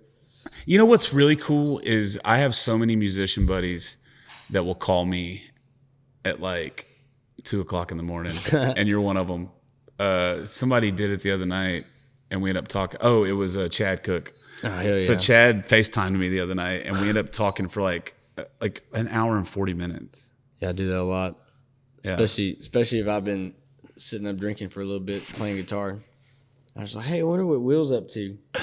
I like my favorite. I just got back on Snapchat for the first time in like 4 years. You liked it And- so far? No, it's dumb. It's retarded. But what's cool about it is my buddies that we all send like those stoned pictures back and forth. Oh yeah, Like the other night when I was real red-eyed. Yeah, the other night I was in the hotel and I was like stoned out of my mind, and I think I sent it to you, and I sent it to Josh Hooser from Hooser Brothers, Uh-huh. and Wes Barlow. Oh yeah. And everyone back, and you're not even talking about weed. Everyone in back sends back up smoking that good weed. Or they show watching this movie on weed. Yeah, dude, Candace hated it when I talked about drugs on the podcast. Why? I don't know. Nothing wrong with it. People are weird about drugs. I think drugs are great. The right drugs. Yeah. Moderation. What I think is funny is when somebody who takes, a sleeping pill, and then they take a fucking Viagra, Yeah. and they like they think that all of these pharmaceutical drugs are just fine, but whatever you do, don't do mushrooms and don't do weed. Like Yeah. don't Can't do those. Don't do it. But you can do, was it Vyvanse? Or Yeah, Valium? yeah, Adderall. Or- yeah. Yeah. Yeah, Adderall. What Xanax? Yeah, Xanax. Hold on real quick. What else is there out there? Xanax. What's the one that makes you? Obviously all the opioids. Yeah. The Vicodin and hydrocodone and all that shit. Luckily, I've never done any of that. Yeah, I don't like it, dude. I don't even take Advil. Same here. I don't take Tylenol or nothing. If I get a headache, I eat an edible. Seem to help. You still have the headache. Yeah, but it's a little bit more. But it's a lot cooler to be in that head. It's a little more funner now. And I love my fans too, because like the other night I played a show in Glen Rose, and one of my fans brought me a little bag of goodies. You know what I mean? And which is always cool, man. Yeah. Getting some snacks from fans is fun. Yeah. It's always fun. Like weed is good. Sometimes I get scared. What if they put something in here? Yeah, these were that's not just anybody. I mean, just anybody. You get these like were all sealed. Yeah, these were like from the I got you. dispensary. Like just any random person. Like you go to a bar. Like, hey man, I got a joint. You want to smoke this? Yeah. Like, I don't know. Yeah. I don't trust you. The first time I played with Cody Canada, I had a buddy of mine tell me, it might have been you, I don't know who told me. They're like, dude, if you take a pre-roll, he'll be your best friend. Yeah, I think that was. And so I got there, and this was during COVID, and we were hanging out. Was or whatever. that Cook's? No, it was at Jackie's Brick House. Oh, okay. And we played the show, and then afterwards, I walked with him out to the bus. I was like, hey man, I brought this pre-roll. If you want to smoke, he's like, nah, I'm not gonna smoke that. And it kind of broke my heart a little bit. Yeah. But he made up for it. We made up for it this last show I played. Oh hell yeah! It got to the point we were on the bus. It was me, him, and Bronco Jr. and then the bass player. What's his name? The big bass player guy. Plato. Is that him? Whatever. I don't know. He was on there, and it was like one of the. I think his TM was on there, and it got to the point where I was finally like, dude, I gotta go. Like I can't. Like I can't smoke anymore. I can't. I mainly I just like edibles. Yeah, same. I don't really like smoking that much. I actually do not like smoking at all. But man, come on. I understand. If Cody Canada says, "Hey, you want to smoke?" Yeah. What are you gonna do? You don't say no. Right. Yeah. It's like Willie asking you to smoke. You don't even have to say yes. Just grab it. You Yeah. ain't got to say nothing at all. You know what I mean? That's like Willie asking you to smoke. Yeah, dude. No, that'd be how long you want me to sit here? Right. It'd be like Johnny Cash saying, "Hey, do you want to take this pill?" Yeah. Yes. Possibly. No. Yeah. No. Definitely. Like I don't know what's gonna happen, but Man. All right. I'm there for it. you know what I mean? Yeah. It's like being in a room with Jenna Jameson and not fucking her. Yeah. That's a good one. Yeah. That's what it's like. I mean, it's like you gotta win in Rome, bro. You gotta Win in a room. You gotta partake. Yeah, I mean, a superstar like that, be badass. Dude, can you imagine just hanging out with Johnny Cash and them? Like just the stories you hear? Yeah. Can you imagine the bullshit they say? Can you imagine hanging out with Aunt Jemima Hey, Jim. and eating and telling her no thanks on the syrup? Mm-hmm. Like, no, I don't want syrup on my pancakes, actually. Fuck that. Give me the syrup. Yeah, you want the syrup. Always want it. Yeah. Dude, so I recorded a show. I recorded a song at the RCA studios. Is that when you were in Nashville or Yeah. something? And it was in the same room that like the Highwaymen recorded their Oh, record. that's And fucking there's like tight. there's a letter on the wall from John Lennon to Johnny Cash. It's framed and it's so rad, dude. Dang, It's that's cool as just- shit. Yeah. Can you imagine living back then, just watching that stuff? It's just no. That'd be so cool. It'd be so cool to live back then as an artist for sure. But I don't know. I kind of like think like I wonder if it was easier to go to concerts back then compared to now. Because it seemed like it's a hard deal to do. First, like planning hotels and stuff. You know, used to I guess all the cities were closer to the. You know, most of them were out in pastures. You would think. Yeah. I don't know. Woodstock was pretty crazy. Yeah. That was 69. Was it? Yeah, 1969. Yeah. But But also, you know what? You didn't have to worry about AIDS back then. yeah. You know what I mean? You just go to one of these festivals and you end up like boinking like 16 chicks. Oh my goodness. Yeah. And you don't have to worry about, you know, you might need some penicillin after, but you didn't have to worry about dying from AIDS. or even the bigger one like fentanyl. Yeah. Like imagine that. You don't have to worry about fentanyl. Like, hey, you want to do this drug? And you're like, Yeah. yeah, it was sure, why just not? LSD and Where now it's Or like else. somebody offers you a prescription Adderall, you got to worry about it. yeah, even if they give you a beer, Oh, really? Is that a thing too? they could put that just like a roofie. I would imagine. I don't know. But I don't understand the fentanyl thing. That's the one thing I don't understand. I don't I understand. didn't how know they that's- use it in hospitals. Yeah. It's pretty wild. But I don't understand like why. Like, what's the point of putting? I mean, I know it cut costs for stuff. Yeah. Yeah, make it and stuff, but I don't understand that shit. I don't understand I don't like know why they like use it. roof. I don't understand why a guy roofies a girl. Like why would you? I don't want to have sex with some chick that's just gonna be like. Yeah, I mean, if I'm not gonna make her moan, I want to not make her moan on purpose, not because she's passed out. You know what I mean? just for funsies. Yeah, Like I just don't. I don't know. I guess maybe it's just because I've never had a problem getting them. getting laid. I guess I can't imagine. Like I go to Rowdy's on the Yeah. north side, and it's like those dudes in there are like predators. Really? Yeah, like you're watching them. Like just like if you're on stage and you're watching, you can watch dudes the way they watch girls and the way they talk to girls, the way they grab them by the arm and shit. That's crazy. I'm gonna have to look at that next time. Yeah, dude, it's like it's very predator shit. I haven't been to like a big like bar.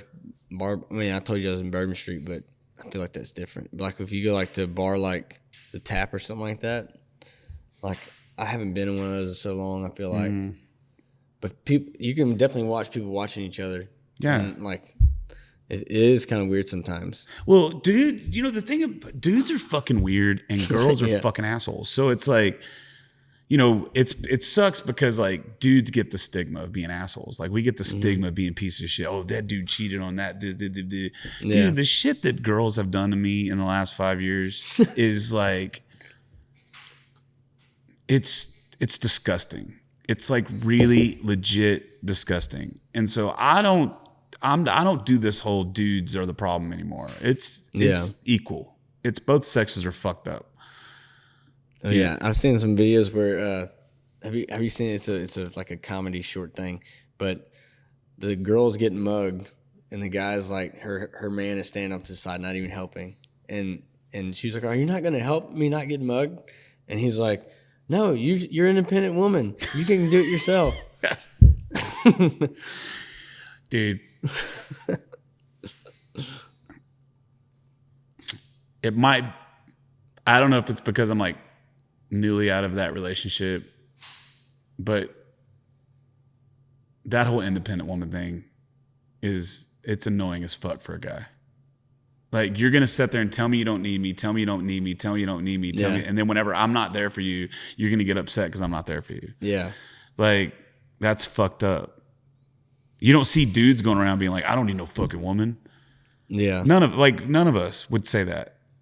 I mean, Yeah. maybe the gay guys, but I mean, like, yeah. I mean, you know, maybe a bunch of these incels that don't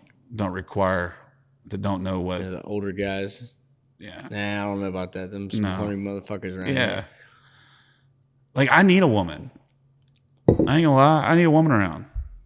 Hell yeah. You know what I mean? I need a woman to like make me feel like a man. You know what I'm saying? Like, Yeah. like you need.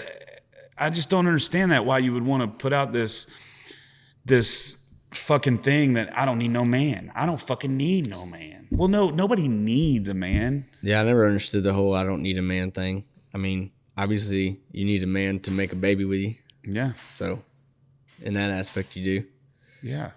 Or, a home invasion. It's nice to have a man around. I mean, there's so many things that you could, I don't know. That whole thing, that whole movement is just weird, man. It's just, all of it's just weird. Like, why can't we just be? You want to know other? when that shit started? That shit started when oil change places became prevalent. When you can go get an oil change in fucking 5 minutes. You think so? Yeah. Because back before that, you think some dainty ass little fucking bitch is gonna crawl under a fucking car and change her own oil and get all nasty and disgusting? It makes sense though. I don't need no man because I got Pablo mowing my yard. I got my groceries fucking get delivered to my front door now. I don't even go to the grocery store anymore. And Bobby's paying for all of it. Yeah, you got your little vibrator in your nightstand. There's probably multiple. Yeah. That you named like probably like Juan or some shit. You know what I mean? Like, yeah. When people are gonna need a man again is whenever everything goes to shit. I hope. I don't know. I think everything's gonna be good right now. How many lesbians have you seen in a Clint Eastwood movie? I don't know. Or a John Wayne film. How many lesbians? None. How many lesbians do you see having a house out on the plains? Yeah. Where Indians come through. Hey, you can't knock the Ghostbusters, man. All female cast. I can totally knock it. I think I tried. I think that women have always told me, "Hey, go check on that. What is that? Go check on that. Someone's in the house." Do you ever see their ass getting out of bed and going checking on it? Can you imagine that though? That'd be funny as hell. You got just like a beast of big a old woman. butch. And she's like, "Honey, I got it." She just gets out. You can hear the wood floor just. Yeah, and you're just like, "Oh, no, yeah. Sorry, wrong house." Yeah. Beat the fuck out of him. She comes back to bed. I got it all handled. Yeah. She even talks like that. Hey, baby. She's got like a fucking arrow through her arm or something. Hey, Mason, I took care of it. Just go back to sleep, sweetheart.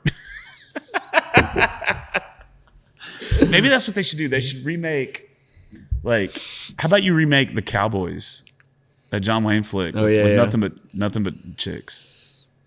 Do the people they fight, are they chicks too? Well, no, you couldn't do that. No.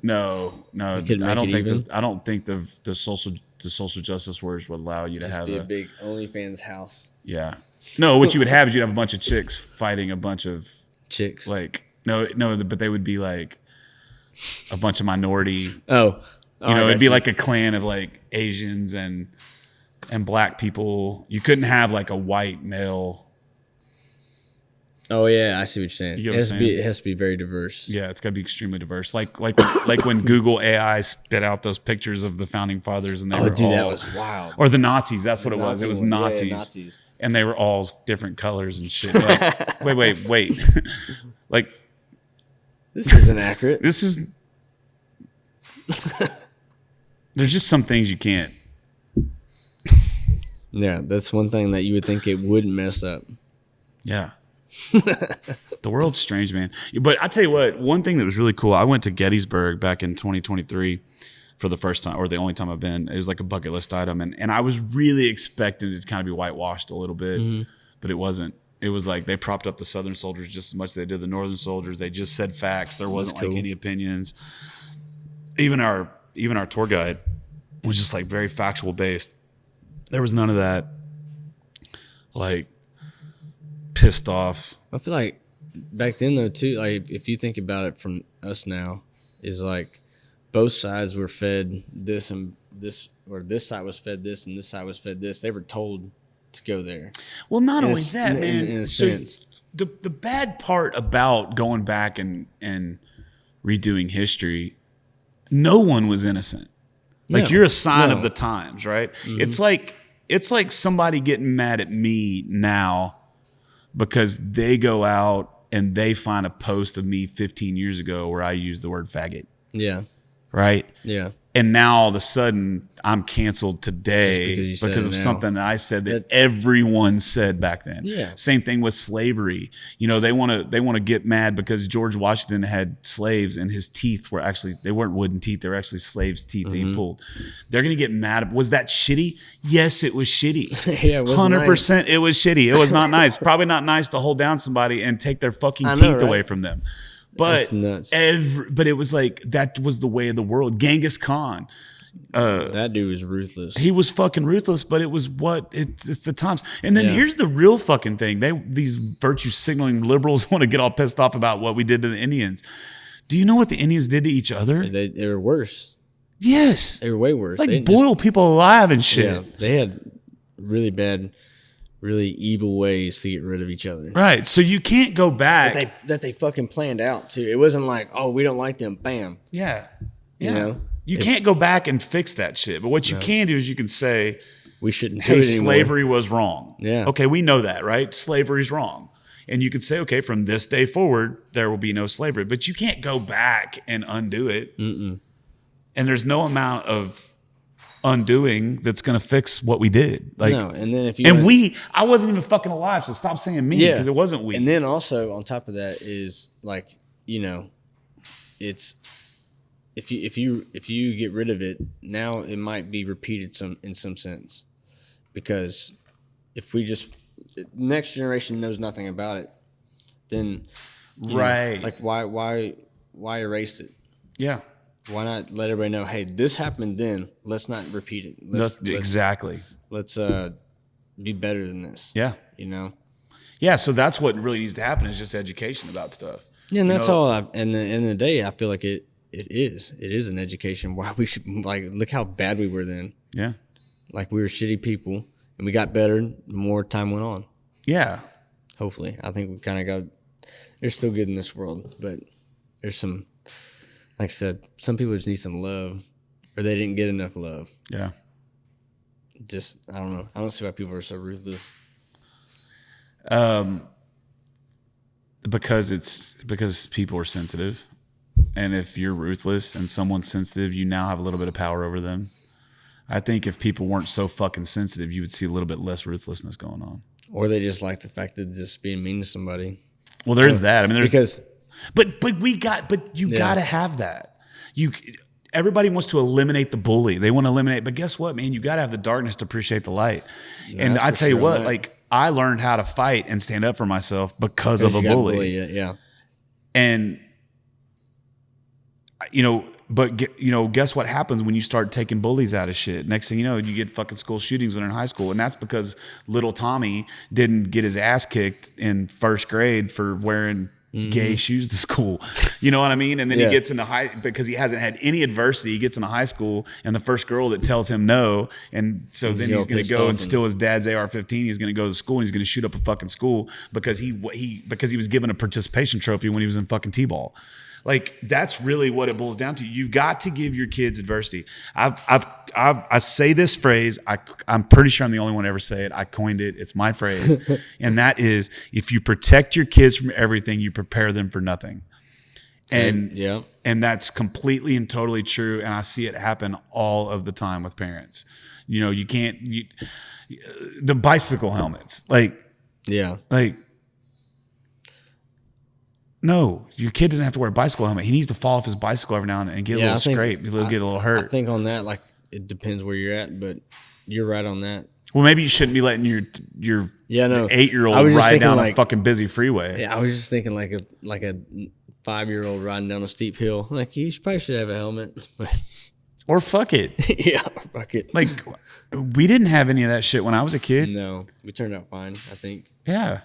Maybe. I don't know if I'm fine or not, but it's like when I was a kid, it was fend for yourself, man. You wake up in the morning and you better get out of the house before 9:30, 10 o'clock in the morning.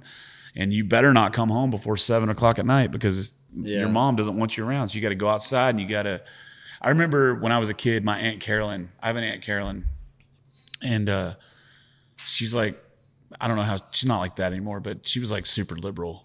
I remember that was the first time I ever heard the words timeout before in my life.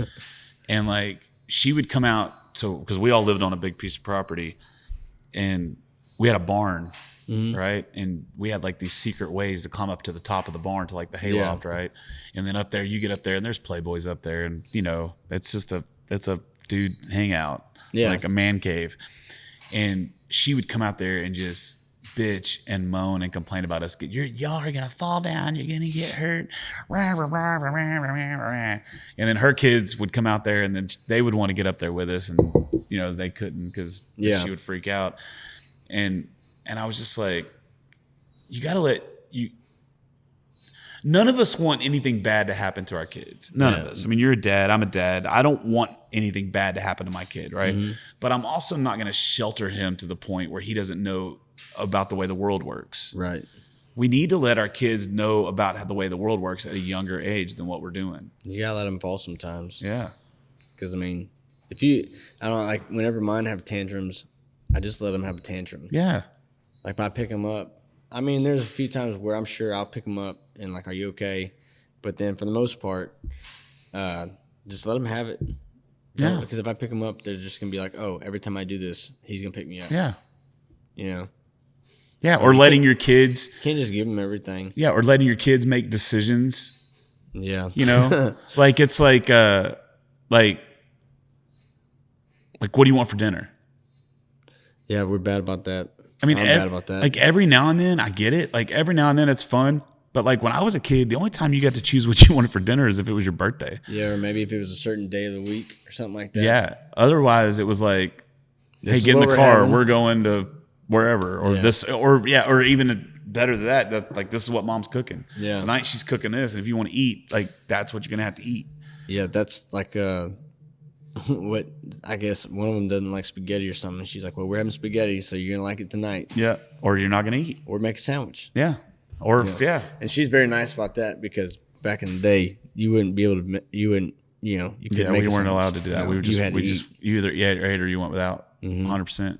And I swear up down, my mom used to cook with onions. When we were over at my house earlier, Ronald was like, "Are you gonna make me some food?" No, hell, no.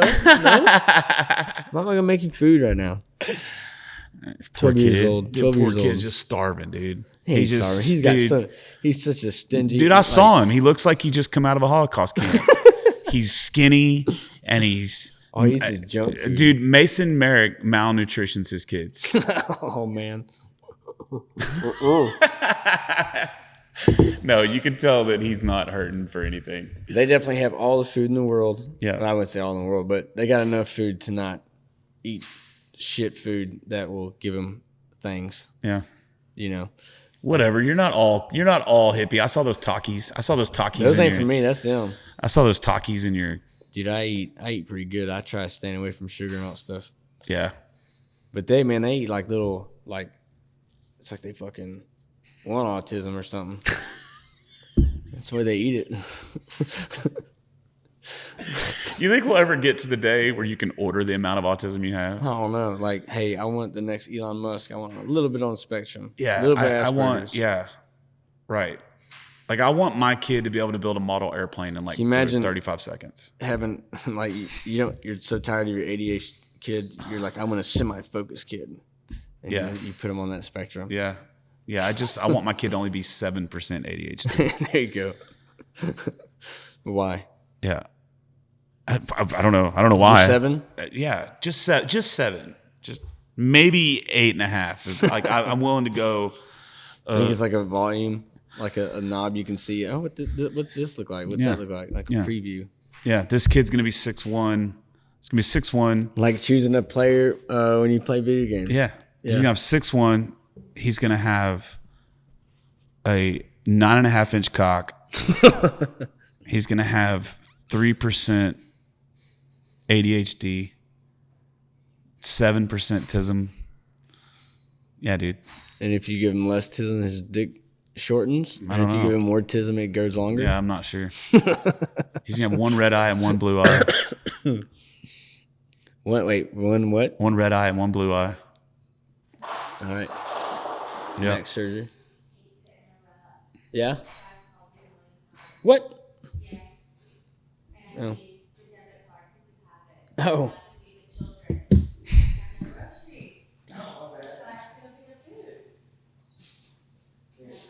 Hi, I'm Jeff. He's a ding dong. It's okay. I'll edit it out. She lost the damn debit card. Oh, so it's her fault. Yeah. Oh, okay. She came in here making it sound like it was your fault. It's like you shouldn't have lost your debit card. Yeah, but then I say that and then I get caught something else. I pick my battles, man. I stay out of it. Yep. Here, baby. That's why. Yeah. There's like a lot of times she'll say something to me about I mess something up. And I'm just keep my mouth shut. I know better. Yeah, I don't need it. I've never. Show me your ways. Yeah, Show me your ways, master. Hey, it's all about that weed. Just take an edible and things will be fine. Yeah. Like the best is when your kid is mad at you saying, "You're the worst dad ever." All right, where's other dad at? How do you know? That's how I handle most of it. Yeah. And they don't like it when I mimic them. I don't know if that's healthy or not, but it's like if you don't want me mimicking you, then just stop. Clean your room. Yeah. I'll act like you. I don't give a shit. Yeah. And if that doesn't work, you just beat them. I guess that's how I got beat. Yeah, that's how we all got beat. Yeah. I can honestly say nothing verbal. It was all just you just got shit knocked out of you. They didn't call you dumb shit. They didn't call you nothing. Just come here. And actually, they didn't even say come here. They just say Mason in a weird like a higher tone, and you knew, or they added your middle name. Yeah. Jeffrey Lee. Jeffrey Lee. And you could tell in that pitch that they got. You're about to get fucked up. And you know, and you can kind of calculate how hard it's going to be. So you're like, on my way there, can I find something to put in my ass? Dude, my mom, the first time I said fuck in front of her, dude, she had a skillet in her hand. And No she shit. cracked me upside the head with that fucking skillet. Son. How big was the skillet? I don't remember, but it was big enough to hurt. And It had to be bigger in your face. Oh, yeah, for sure. And I was just like, Mom, you just hit me with a skillet. And she's like, you don't ever say that. God rest her soul. Yeah. She, that and she used to have this wooden spoon that she'd get after us. She'd get after us with a wooden spoon. It ain't the worst, but it's, well, coming from a short woman like there. my grandma, that's what she would do. She'd get the spoon, but she wouldn't get the spoon. It was like the flat, like the spatula. The spatula one, man, that was the worst. Yeah, and she had one that she drilled 5 holes in it specifically for that. Yeah, my grandpa one time, he died in like 92 or so, something like that. But one day, my little brother, and I, we skipped school one day. Or maybe it was summertime. We weren't at school for some reason. And I told my grandpa, I was like, hey, I'm going to Ryan's house. Ryan was one of our neighbors. And so I went to Ryan's house, and Joe, my little brother, stayed there. And then at lunchtime, I came home and ate lunch. And then I left back to Ryan's house, but I took Joe with me this time. But I didn't tell my grandpa I was taking it with me. And so we had in the back of our backyard had a big bamboo thing where it was like this patch of bamboo, like where we had like forts and stuff built inside of it. Yeah. And I'm talking about like big ass bamboo, but also you got the little stuff too. I see my grandpa coming across this field. He's got a bamboo stick about yay long. Oh shit. And he's huffing and puffing. And tear both your asses up or just you? No, and I don't know what's going on, right? Because I had permission to go over there, right? But I never asked so he couldn't find Joe and got worried and got scared. Well, Joe didn't run from him. So Joe just got a couple little lashes on. Dude, I had whelps from my mid back all the way to my fucking ankles, bro. He lit me up. Like, I'm talking about it now would definitely be considered child abuse. Oh, yeah. But guess what never happened again? I never ran off without telling him where I was supposed to go. Yeah, me and my brother, we went up to, we walked up from my mom's house, dad's house. We walked up to the road, and they just got a new gate. We always wanted to go look at it and stuff. And so we walked up there, just us two, and didn't tell him. Or maybe he found out that we went up there, and we got back, and my mom, I guess, told him, man, last time we ever walked up there, he fucking got us good. Yeah, dude. The ass whoopings work. I mean, I've only had to maybe whip my kids, my oldest one maybe twice, my youngest one probably around that same time, maybe 3 times. You know, I think there's a fine line. Like we got like with my stepdad, I got it too much. Like it was over the line. It was too much. It was definitely over the line. No doubt about it. But so I'm not one. I don't condone you just beat the shit out of kids. But sometimes you gotta beat the shit out of kids. You know what I mean? It's like one of those things. But then sometimes it's not. You know, like. Also, it's each child is different too. Each child is different. It's kind of crazy. Like I know for one kid, I can take the TV away. I can take Legos away. I can take something away, and he'll be like, all right, or maybe he'll like cry about it and stuff like that, and then he'll actually do it. But like as like Willow, she's like, all right, donate it. You can get rid of it. I don't want it. She just. Yeah, she's playing mind games with me. Yes, you got to beat her ass. Yeah, I should. Yeah, you got to beat her ass, but not the other one because it works. No, the thing with we're joking, by the way, kind of. It's just really, and sometimes it's just hard to even like. I don't know. It's so funny how each one is different because she can say give it away and it's just funny. Now I'm not mad anymore, but he's over here arguing with me. Yeah. And he's like, no, you can't take it. And then, it just doesn't work. And then sometimes you got to lay down the law. Yeah. Once or twice. I think once you go overboard, like you said. Yeah, then it totally loses then it's like, whatever. I mean, it got to a point when I was a little bit older that I would rather have the ass whooping. Yeah. So I would be like, all right, fuck it. Yeah. I would even say, like, you don't spank hard. Because I would much rather get that ass whooping right now than be grounded for a week. Yeah. That's true. So I think every situation is different, but I think to just be like no, you just got to put them in timeout. What? See, I've never had that happen. I've never had that work. What? Timeout? What is timeout? I don't know. There's no such thing as fucking timeout. I think I had timeout like twice, but I got my ass beat before. I guess is that considered like the same thing? Go put your nose in a corner. I guess so. Yeah. Because we definitely had to do that. Go put your nose in a corner. Did you ever had where like if you got in trouble in school, they put you in the corner room? They would usually sit us in a chair and you'd face the wall. Oh yeah, I remember that. But most of the time they'd send me out. Now to the I think hallway. they consider that child abuse. Oh really? I think so. Schools are weird, man. Schools are a fucking. They're really weird they're now. A joke is what they are. They're getting even more of a joke. Yeah, the whole thing's a joke. My kid, both my kids. I wish we would have homeschooled all of ours. Yeah, my 25-year-old. There's no way he should have graduated. Dude, when we did homeschool ours, Rylan at the time he was 7, I think, or 8. He was reading like To Kill a Mockingbird and stuff already, and Willow now, she was 6. She was reading like senior stuff, junior stuff, and Hallie's about the same now too. Yeah. And now now I feel like they're just getting dumbed down. Just like they're going to school to socialize. That's it. It's a daycare. That's all it is. Yeah, it's a free day. Yeah. They say it's a free daycare, but the lunch stuff costs so much damn money.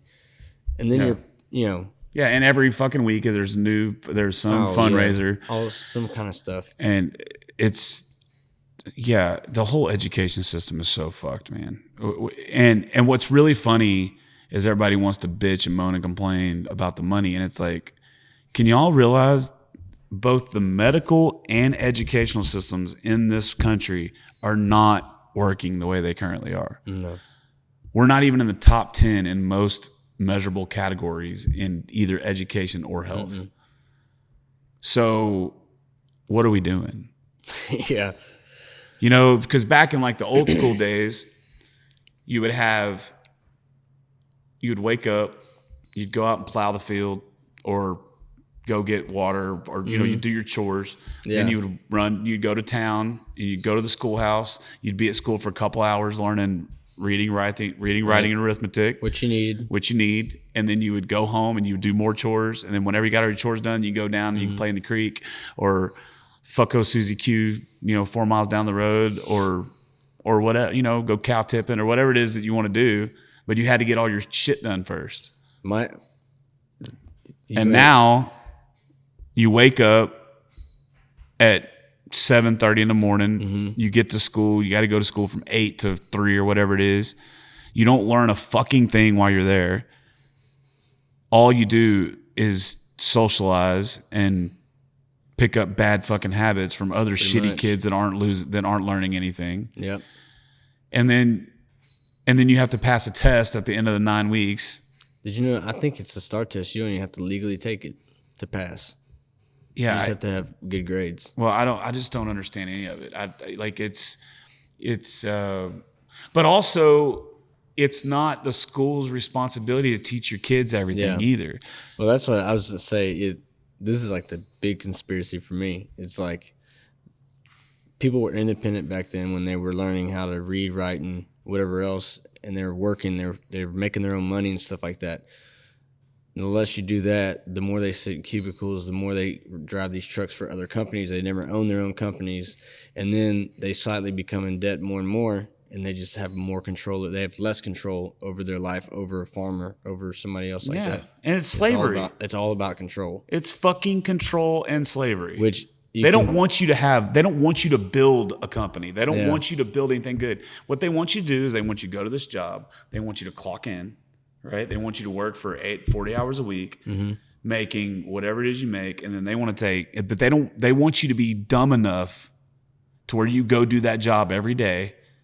And you only get to keep 50% of what you make. What if the company was making money every time somebody clocked in? Every time that thing hit, they got paid. Yeah. That'd be wild if that. I don't know why I thought that, but yeah.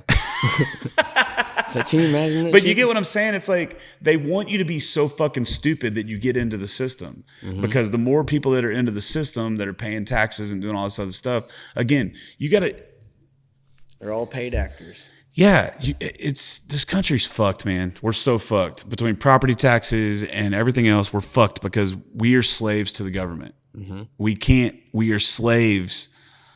Again, half of the time you spend at your job is adding no value to your life. I just forgot about this. When we had Rylan and Willow, we were living at my great grandma's house I was telling you about, and we had a Medicaid lady come up to our place, and we did have Medicaid. I think it's Medicaid, right, for kids? Yeah.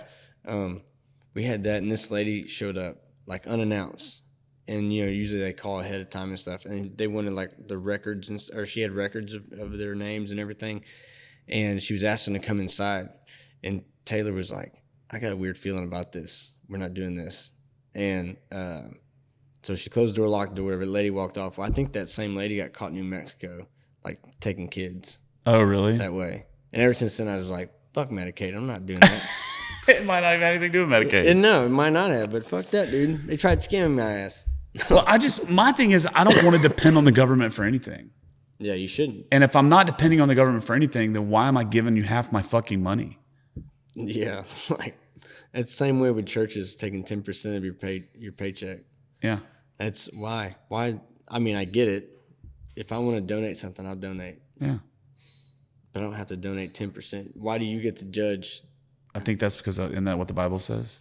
Maybe.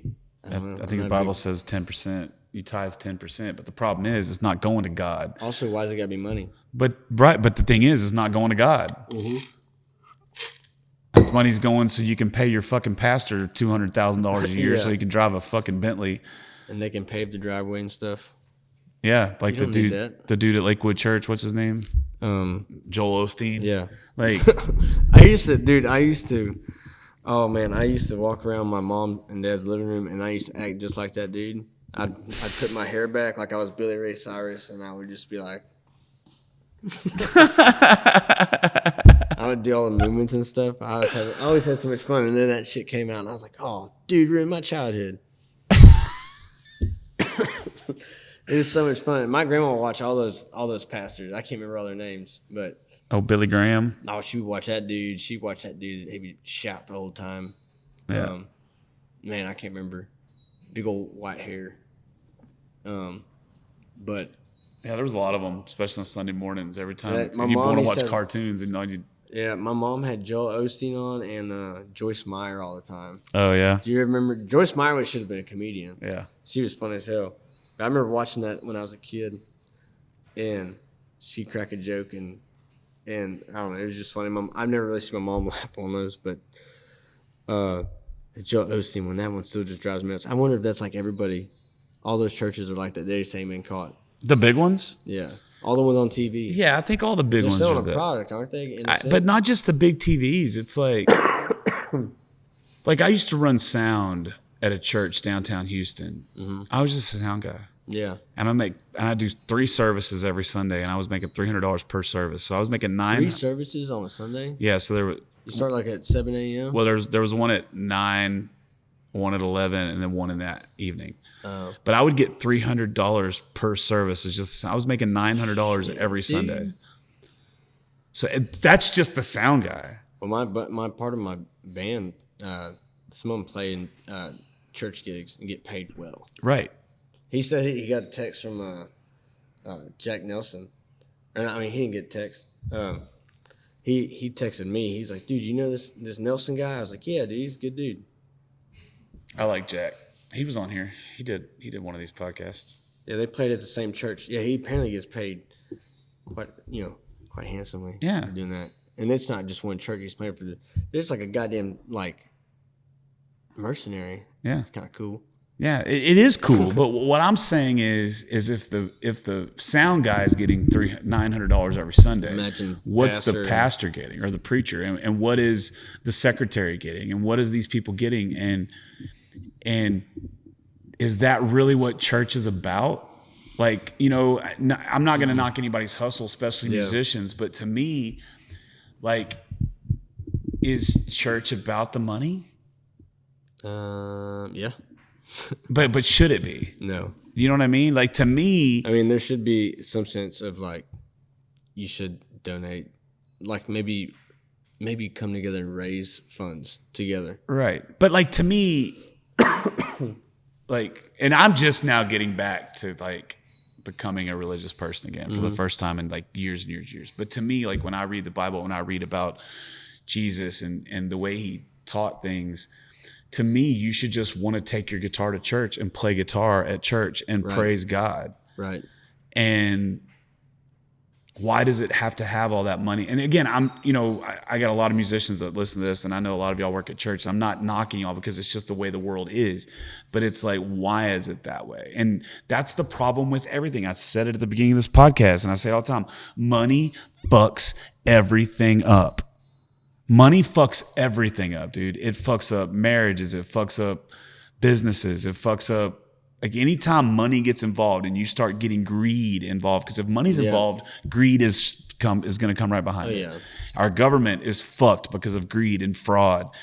Churches, greed and fraud. The medical industry, greed and fraud. Basically anything that the government touches becomes like a breeding ground for fucking greed and fraud. Same thing in like companies. You know, if you take a company, like if you have an oil company, do you think the CEO of that oil company gives a flying fuck if he loses some oil in the goddamn Gulf of Mexico? He doesn't give a fuck. So you have to put, and they will take greed, they will take profits over doing the right thing. Yeah. A lot of the times, most of the times. So you have to have some sort of a regulating body above it to make sure people are doing the safe work. And then those people turn it into even more greed because now it's like, okay, now this regulatory group needs more taxes so they can go out and do these things. And then you got kickbacks and it's like, and it's all because of money. Yeah. Where if we could go back to a time where even sports, I know how to play guitar, I know how to sing and play guitar, and I need some fucking food. I'm going to go into town. I'm going to play guitar and thing for this. And then somebody's going to pay me in somebody's going to pay me in fox pelts. And then I'm going to take those fox pelts down to the trader, down to the, you know, and and they're going to give me some credit at the store. Yeah. Where I can get rice and beans and whatever I need. And then you're going to go home to your house that you've paid off, that you own. Mm-hmm. You're not renting it from the government. But now it's like, everything's just so like money is involved in everything. Single aspect of our life, from the time we wake up to the time we go to sleep. And you're wondering why everybody's stressed out and on drugs, and and you wonder why everybody's divorced, and everybody's, you know, you wonder why everybody's ADHD. Yeah, I think that and also, you know, man, phones, I mean, as cool as they are, man, social media and stuff like that, just it's a net negative, no doubt about it. It's not reality. Yeah, it's a net negative. Yeah. The internet to me, I think, is probably a net negative. It's just crazy how far the internet's came since I remember it. Yeah. Like having dial up and shit. Yeah. It's just wild. But see, I'm that generation. I don't even know if I had when did the internet come around? 80s, 89? Well, I didn't get internet until probably around 95 or 96. I was probably a sophomore, junior in high school whenever we got actual internet at the house, and it was dial up because I remember getting in the chat, like go to AOL chat rooms and do all that shit. So I was born in 79. So I would say the first, 15, 18 years of my life, there was no internet. I remember when I was a kid, my dad got a mobile phone in his car. This one, like when it's down in the bottom? Yeah, it's like it had a cable. Yeah. So it had like a little receiver thing. It had a cable, but it was like 20 cents a minute or some shit. I don't remember how that all worked. I remember my grandpa. He must get like somebody must ran into him, and it was me and my brother, and 2 cousins. And somebody had their phone number written on the side of the truck, so he just fucking dialed it up and he's hey, you say sorry, my grandson's right now, I'll kick your ass. Well, he had to hand the phone. That thing went all the way to the back seat and hand the phone to us. Oh, that's funny. Yeah, I remember those phones a lot. But I know not a lot about it, but like I said, my great grandparents started a phone company, and as a kid, I mean, there's pictures of us in the building when we were little kids with these little convertibles and had phones and shit like that. And they used to sell cell phones, so we always walk in there and look at the cell phones and act like they're ours. Like, how old were you when you got your first cell phone? When you start playing sports, 8th grade, so probably like 14. Yeah, so I didn't get my first cell phone until after I graduated high school. Oh shit! Because I'm older, I'm 46. You have a pager? I had a pager, and we had, if my mom paid, you had 30 minutes to call her back, or there was hell to pay. But like, I remember I used to have to get on the internet and go to MapQuest. Oh yeah, I remember MapQuest. To be able to find like where you're going. And even before that, we had to use the orange key map, whatever it was called. I can't remember what it was called. It was like an orange map. Yeah. And like an orange binder. Yeah. And have all the zip codes and stuff. So you have to find the zip code and you have to go through. Yeah, dude, I remember that. Yeah, I remember having to do that. And so I'm like that last generation that grew up. I was pretty much an adult before internet or cell phones or any of that came around.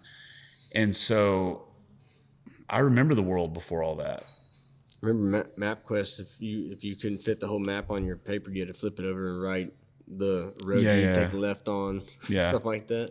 Yeah. It's funny. Do you remember when the Garmin came around? It was one of the first GPSs, I think, wasn't it? Yep. Yao Ming did a commercial out here in Shelby for that. I think it was for Garmin. Well, they were depth finders before that. They were a depth finder company. Oh, that's cool. Yeah, so they made depth finders for boats. Oh, and then they started making GPSs. Because I remember we had a Garmin. Her mom had that. She had like this big ass Garmin thing, and it was fucking heavy. It sat right in the middle of the dash. Remember the CD players, like the Walkman CD players? And you had to have that cable hooked to the tape. Oh yeah, You had to put the tape in the tape deck. Yeah, dude, that was annoying. And the tape deck would play, and then you hit a bump, and the whole thing would like. Oh, you'd fuck the whole thing up. And sometimes you had to restart the damn thing and listen. I mean, it was fine listening to it again, but it was like, all right, this is the fucking 8th time already. Well, I remember when an automatic tape deck flip over came out. Yeah. And that was like a big deal before CDs. Remember the cassettes you could rewind them with your finger? Yeah. That's what I'm talking about. Like the cassette, you would put the cassette in your radio in your car, and you could listen to the whole thing, and it would flip itself over. Oh, yeah. It's like automatic flip it. Mm-hmm. And that was cool because you never had, you could listen to the whole. So like I had one in my bedroom, so I would throw on like Metallica Black. Yeah. I would throw that on and listen to it all like night long. And it would like just flip itself. Yeah. And then CDs came around, you just put repeat. And it was like, oh, that's cool. You put repeat. But I remember my first, obviously tapes were around when I was a kid, but I also remember having a 8-track player. I never had any of those. So I had this one stereo, and it had a record player, an 8-track player, and a cassette player, all on like the same thing. Yeah. And so I had a bunch of cassette. I had like 8 tracks. I had like a Dolly Parton's 8-track. I had. I remember I had an audio book of Louis L'Amour on 8-track. It was a Louis L'Amour book. I think the Sackets or something. It was on 8-track. And then. And I remember I got a tape. I borrowed a tape. It was either Appetite for Destruction by Guns N' Roses or Hysteria by Def Leppard. And I remember getting it from my next door neighbor. I remember bringing it to my room and like listening to it. And then my stepdad just coming kicking the fucking shit out of me because I was listening to Devil's music. Yeah, it's just such a different time now, man. And so we have to figure out the best way to navigate through this crazy fucking time. And the best way to navigate is stop listening to fucking people that don't know what they're doing, trying to tell you how to do shit. Like, stop listening to the government. Stop listening to these news stations. Stop, because they don't fucking know shit. You know, the doctors, like, just go to the doctor. You walk into the doctor, they plug in your symptoms into some fucking computer system and it tells you what you have. Dude, that's like, didn't somebody... who is it? Somebody went on Rogan or something like that, and they said the doctor misprescribed his medicine, like they gave him too much, and it caused a brain bleed. It happens all of the time. Like that's how does that happen? If, like, I don't know, people just get too much of a rush of what they're doing. It just happens all the time. But because it's money and greed. Mm-hmm. That doctor is trying to make as much money as he can. That's why half the time you don't even see the doctor anymore. You see a fucking nurse practitioner. Yeah. Yeah. And it's, dude, what gets me is when, they tell you show up 15 minutes before, 10 minutes before, you know? So just say if you show up on time and you'll sit there for what, 15 minutes? Or an hour? Minutes? Yeah, or an hour. But if you're late, 10 minutes, they charge you. You're canceled. Yeah, or they charge you. Wait, what? But you're supposed to be, I'm paying you. Right. It's all greed. I guess your time is more valuable than mine. It's all greed, dude. Same thing with the airlines. They fucking oversell these flights, and you think you have a flight. You think you have a guaranteed ticket, and they can literally say, no, you can't have this. Are you saying like when they kick you off we flights oversold the flight. We're sorry. We oversold the flight. So sorry, you can't take this flight. Luckily, I've never been a part of that. I haven't either, but I've seen it happen. Yeah. I've seen a lot of videos. Man, that's just crazy, dude, how like people can just do that and how heated they get on an airplane. Yeah, I love the videos when people get kicked off airplanes, dude. It's one of my favorite things to watch. I like one with Mike Tyson just punching that dude. Yeah, that was great too. That's a good one. I like my algorithm on like TikTok and Instagram is mine's so fucked up. It's like one video will be, especially now after going through this breakup, one video will be like this just talking about like how shitty your ex is, you know, like you were right for leaving her or him or whatever, like, you know, whatever kind of attachment, you know, it's like, so I have that. And then the next video's some fucking monkey, like stealing a baby off the back of a scooter in like India or some That's shit. Crazy, yeah. And then the next video will be like a cop chase or like a one of those videos where it's like, I ain't got to show you my license. And you're like hoping they get tased. You're like, immediately, I want them to get tased. As soon as I hear that statement, I want them to get tased fucking immediately. Nothing is cooler. Nothing to me is cooler than watching somebody get tased by the police, dude. It's the best. There's nothing more like. My algorithm is like farts, like impressive farts.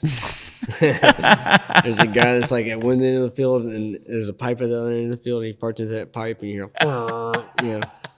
It goes from that like voiceover animal stuff where the animals are walking around and somebody's voicing over there like, nah, fuck you, Tony, fuck you. Yeah. You know? And that's so weird how your like every one of our algorithms. But also, then the last one is like people dying. Oh yeah, I get it. So many of those things, man. Like there's one I seen recently, 2 motorcycles that go in between a concrete truck, and then he weaves back in. He falls over, and he's on top of the interstate. Yeah, just falls. And the lady on camera goes, "I think he's dead." Yeah, I saw one the other day, and it was like these 2 black guys, and they're standing outside this apartment, and they're knocking on the door, they're like beating on the door. And all of a sudden you hear like pow, pow, pow, pow, pow, and you see both of them just fucking fly back. Some dude fucking from inside the apartment just lit their asses on fire. I've seen so many where just people are running around and they just shooting each other. I'm like, damn, I'm just watching people die on my phone. Yeah, that's crazy. And it's all like off. I don't know how they get it. I guess it's from like other countries, you know. Right, but if I go onto TikTok and I say something like, "Man, I'm getting so high right now," they fucking kick me off. Oh, I know, it's fucked up. So you can literally have a 16-year-old girl with her nipples showing through her shirt dancing. That's okay, but I can't talk as an adult. I can't talk about getting high. Yeah. Like you can't even smoke a cigarette. You can't even smoke a cigarette. Yeah, I heard that. If you smoke a cigarette, or you can't even vape too. They'll kick you off. Like even if you drink, I think sometimes you can. Like that's why you see a lot of people like with glasses or something like that. I remember during COVID, Philip and I would do all these lives. We'd do like 3 or 4 a week, and we would just get so fucked up on the camera, dude. That's my favorite thing Live, to do. just getting shit housed. Dude, I got in arguments on Facebook Live when I would get too shit faced. There was a lady on there because she would say I was cussing and stuff. I don't know, she's probably a friend of mine on Facebook still, but she would she'd be like, "You're too good for all that cussing." And I was like, "Shut up, Luann." Like, me and my buddy Ernie, we were just sitting there just bullshitting. We were so shit faced, and I'm messing with that like podcast shit, and so we have headphones on, talking through microphones, and we're not even connected to the phone that way. It's just on speakerphone. Yeah. So we're just playing pretend. Yeah. And we're just cussing this Facebook Live out, But I don't know. But same thing with that. That shit could be manipulated. Yeah. Like I had a guy that he kept coming into my TikTok lives, and he kept trying to bait me. Like he was baiting me. To say stuff. Yeah. And I remember one time this kid come in, he was like talking shit, and I don't know if he's a kid or not, but he was talking shit. And finally I was like, why don't you just go and get up off the couch in your basement, just go upstairs and fuck your mom.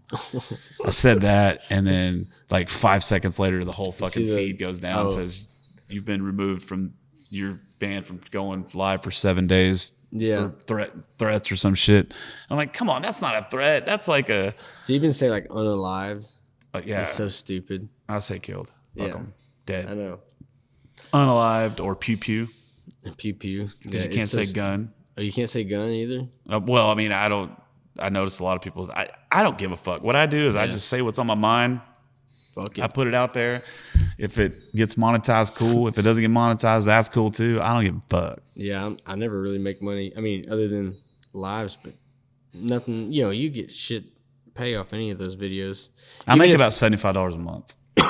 Is that on live? That's what I actually make from the social media. Oh, nice. I mean, it's not a lot of money, but it's yeah. It's something. It's something. That's 3 but dinners. I'm also super active on there. Mm-hmm.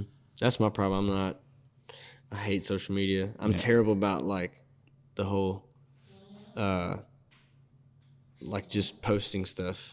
Yeah. I post like I'm playing here, playing there, but like videos and stuff. I don't know. I just feel like it's a waste, but it's not my cup of tea. Yeah, I hate it.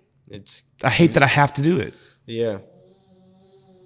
Yeah. Like, I mean, to make a song, or if like you want to tease a song or something like that, that's pretty cool to do it. Like you're doing it because you want to. But when you get some of the people who are just doing it daily, that's me. That's you? Yeah, I have to do it every fucking day. And it's like, this is stupid. I hate the fact that I have to do this. But what you're doing also probably helps with the algorithm as well. It's for sure. Picking everything up. So in that sense, you're doing good. Yeah. I mean, I'm fine. I got a pretty good social media following, and, I definitely have more people watch my videos than listen to my music on Spotify or Apple Music or any of that shit. And so it's just part of the industry, man. It's part of what to do. It's part of what we have to do. And you can either, you can take your mindset about it, which is really cool. And that's like, I can like, fuck it. I can take it or leave it. Like, you don't have to play shows. No. Or you can do what I do and you're like all in and you're doing everything you can do. Or you can bitch and moan and complain about it. It's definitely not fair. Yeah. And I don't want to bitch and moan and complain about it. Like, just, what pisses me off are the musicians that this is all they do. Yeah. Like me. Like, I don't have a job. Like, I just do this. This is what I do. I should not be bitching and moaning and complaining about stuff I have to do for my job. Yeah. Now, if you don't have to do this, if this is not your full-time deal, then you can bitch and moan and complain about all you want to. But if you have to do this for a living, just shut the fuck up, stop bitching about it, and just do it. Yeah. Because we've always had to do shit we don't want to do to be successful in the entertainment industry. If you have to complain that much too, are you really doing it because you love it anymore? Right. Well, that's what happened to me back in 2024, back last year, the middle of last year, man. I was just at the point where I was fucking done. Yeah. Like, I was like, I I think you called me one time. You're like, man, I just think I'm gonna quit. Dude, I think I'm close to it. I think you had like 4 shows left, and you're like, I think I'm.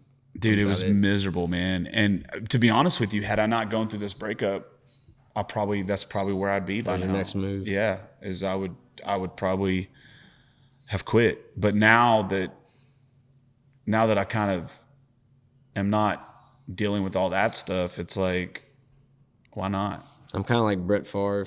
I'm like, I want to quit. No, I don't want to quit. Now put it down. Well, that's for a all bit. of us, dude. I'm just like, man, I get so pissed off when I can't fucking write a song, Yeah. or I can't, like, I feel like I'm mentally just like, got too much other shit. I'm like, man, I ain't got time for this. Yeah. You show me an artist that doesn't want to quit Yeah. on a pretty routine basis, and I'll show you an artist that's not doing much. Like, it's I think you know, my end goal would be like to probably just be able to travel places, kind of like what Willie did with his family. kind of like what that'd I'm be- gonna do. Yeah, man, like what you're doing right now with the fucking trailer and everything. nobody telling me what I do. I do what the fuck I want to do. Hey, You- listen, real quick. Where were you last night? You were in Fort Worth last night. No, I got back yesterday, Yeah, but but you just been going everywhere just because you can. everywhere, dude. Yeah, I've gone Just to. 'cause you can. Yeah, dude. Just in the You last ain't got couple to? months. Yeah, I've been to Nashville, Just been want to to. Little Rock, Yeah, been to Fort Worth. went gambling, won some money. I won some money, lost some money. We went to the casino. You should Chris probably and I went edit to the that out casino so the the other night. fucking government don't hear that. Fuck them. and you know, I don't want it to come across that Candace was like controlling, because she definitely was not. So I want to just say that real quick. She definitely didn't tell me what I can or can't do. That never happened. So Yeah, no, I didn't mean that. I could always do what I wanted to do, but I Yeah. didn't want to do anything. You know what I But mean? now too, you have nobody to be like, hey. I mean, this also sucks too. In the other end of the coin, like you don't have to be like, hey, I'll be home at this time. Right. You know, like now you can just, if for some reason you feel like just going to Boston, you're like, You just go. I'm gonna go up there. I'm gonna see what we can do. Yeah. See if I can find some shows. Yeah. Meet I some do people. what the fuck I want Yeah. to do. And I could have done that while dating her too. I mean, like I said, she didn't try to hold me back from anything, but it's like now, but just like the little things, like I used to be stressed out about how much battery my phone had. And now Oh, I'm yeah. like, I don't can give see a that, yeah. fuck. I don't give a fuck if this phone dies or not, because I don't have anybody that I have to check in. Well, if you notice while ago, she's got my location, so she knows what I'm doing. Yeah. So, Yeah, it's there's pros and cons of Oh yeah. there's a lot of pros about not being in a relationship and doing this for a living. There's a lot of cons. There's also just a lot of cons about not being in a relationship too. Yeah, I think you like know? what I did start family young is kind of like the wrong way to do it in the sense of business, Oh yeah. but in the sense of like family And life, doing stuff yeah, like that. your kids are gonna be older Yeah. at a younger age for Yeah, I you. get to see him a lot longer. Yeah. You know, I guess I feel like that it'd be a lot longer. Well, I had my first one when I was 20. So he's When 20. you were 20, Yeah, and he's Yeah. 25 now. Rylan was born when I was 20. I'm 46, so Hell yeah. I'm gonna call this episode the Fartcast. Fartcast. That wind don't want to play around, man. Dude, I'm telling you, there's so many videos on Instagram that like I would watch that and I'm just sitting there so stoned and I'm just laughing my ass off. And then I go and run to Taylor. I'm like, Taylor, you gotta watch this shit. Doesn't that make you mad when you have a video that you think should do really, really well And and it's you not put it up funny? and it doesn't do shit? And I don't know if this is accurate, but I think she told me she doesn't like Anchorman, and I was like, what? She didn't understand it. Your wife? Yeah. Divorce her, bro. What? I could be wrong because I told her that one time. She's like, I never said that. I was like, I'm pretty sure you did. But all right, we'll call it. I'm just kidding. But, I don't know, dude. Relationships are... But the cool thing is, I guess Fucked with up. me and her is that, yeah, no, they absolutely are. It's all about give and take. Yeah. I mean, like I seen something where it made a lot of sense. Like, you have to be able to take me annoying, me any kind of way. You know? But sometimes you're gonna wish that I wasn't annoying. Yeah. If I for some reason die, you're gonna be like, man, I miss him. Like just kind of. I read a thing the other day and it said relationships, like in order for a relationship to work, both people have to be in the boat. Mm-hmm. And in order for a relationship to last, both people have to refuse to get out of the boat no matter how rocky it gets. So basically what they're saying is if you got one person that's got 1 foot in and 1 foot out, that relationship's never going to work. If you got one person holding the boat, 1 foot on the dock and 1 foot in the boat, that relationship is never, ever, ever going to work if out. only one's paddling, it's just going in circles. Exactly. And so you both have to be in the boat, and most of the time you have to be working together to get the same direction. Yeah. And there's going to be times in a relationship where you want to jump the fuck out of the boat. Oh yeah. But it's two people that have made a decision to want to be in the boat no matter what. Yeah, you signed up for this. I mean, Yeah. I say you signed up for this. Yeah, you got into it together and like, I don't know, you just can't give up. Well, I can tell you this: every relationship I've ever had, I was in the boat, 100% in the boat. I was even the hookups that I've had. Most of them have been, I wanted to get in the boat with somebody. Yeah. You know what I mean? Yeah. It's usually the other person that's got 1 foot in, 1 foot out because of whatever reason. You know? Yeah. No, it definitely takes balance of everything. Like, I'm not organized at all. She's like the most organized person. Yeah, so that works. Oh yeah. Yeah. And I get my ass chewed out for leaving socks like next to the door or whatever. And one of these days I'll figure it out. Yeah, no, you won't. No, hey, I'm gonna tell you, the best thing you can ever do is clean the kitchen for them or just pick up stuff. Right. That's it. And you got them. Sometimes. I don't know, man. Sometimes that's how 5 kids are made. You just clean up a few times. You just got to make her happy. And then The one thing I don't understand about women, I mean, well, first of all, there's like a million things I don't understand about women, but the one thing that I don't understand is why they just can't see how fucking simple we are. And we're it's like retardedly still. and it's like Retardedly. you own the magic dust. Yeah. Like you You need my seed, lady. have, it's not even that they need the seed, but everything that we want, they have. Yeah. It's like, you know what I mean? Yeah. And so it's like, if I was a chick, I would totally use that shit to my advantage. Yeah. But you can't. But dudes are never gonna think about things like I'm never gonna walk in the fucking house and just automatically think the top of this TV needs to be dusted. Oh yeah, I know. Yeah. No. Never. But if you as the female come to me and say, hey, if you keep the top of that TV clean, I'll blow you. Oh yeah. Guess what? You're going to have the cleanest top of that fucking TV you've ever had. Yeah. And it's not because, Are you saying that you have to have like some kind of goal or direction? yeah, we have to be told. Yeah. We have to be told, hey, pick up your If fucking socks. If you do this, you might be rewarded this. Exactly. Yeah. Yeah. Yeah.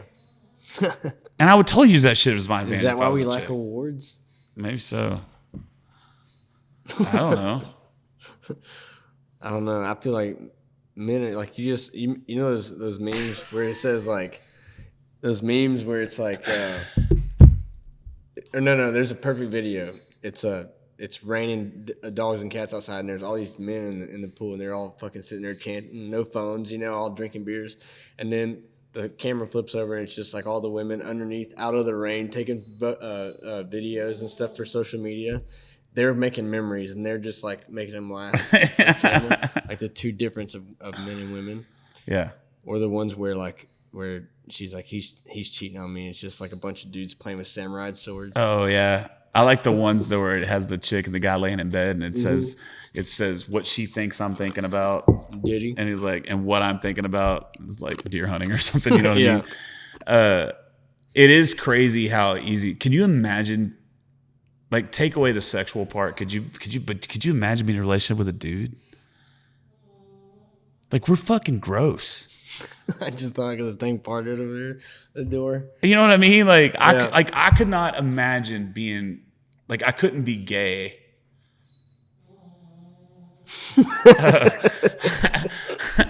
I couldn't be gay, not because of, I mean, obviously nothing about a wiener attracts me at all, Yeah. but like, there's no way I could be in a relationship with me. Yeah. No way. You'd probably get sick or tired. I would kick the fucking shit out of me every day. What are you doing, dumbass? Yeah. Yeah. That's part of, like, my mom used to say, my mom used to, if we couldn't find something, she's like, look like a woman. And I was like, what do you mean? She's like, you got to look around at things, look like a woman does. Yeah, I can't. And I was like, it's like, it could be right there in front of me. It would just go. Have you ever just set something down and you turn away and then it's like some motherfucker just took it away from you? Yeah, and you can't figure out where you You're put like, it. where the fuck did it go? And you've looked everywhere. You like overturned all the. And it's sitting right where you put it. It's right next to your fucking foot or something like that. Like, what the fuck? Where did you What go? I started doing is I started putting my car keys on whatever I need to make sure that I need to grab. Oh, yeah, so you don't leave me. Yeah, because I can't get in my truck without my car keys. Little life hack for you guys out there.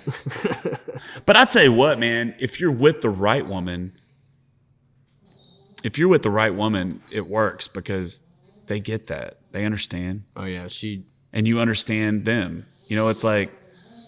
Yeah, I understand what not to say, when not to say it. Like when you say somebody, like you tell a woman chill. Oh, yeah, calm down. Calm down, that's what it is. But like, Jesus. The wind's really blowing now. That's great, dude. That's so good. There's just not a guy on the fucking planet that sends a girl flowers just to send girl flowers. No, there's always a reason. Yeah. I mean, there might be a few out there, and maybe. Yeah, but they're gay. What they call that? Metrosexual? No. They call it your love language. Oh yeah, love It's language. Like some people are really into that shit. Yeah, love language. I'm not good at reading that. Yeah. What's my love language? Whatever it takes to make me come. Yeah. That's my love language. Yeah. Stepmom porn. That's my love language. Stepmom porn and The dumbest is when they're stuck. You're saying when they're stuck in like a washer or dryer. oh, dude, It's so stupid. porn is so weird. Like, I just wonder, like, the person writing it, are they writing it knowing it's going in a porno?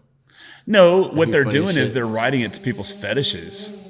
True. That's what they're doing. They're saying that, hey, guess what? Right now, stepmom and stepsister porn is the most popular porn on Pornhub. I think that one was like #1 search in the United States. So, I dig some stepmom porn. I'm not. I don't I'm not mind it, scared. whatever.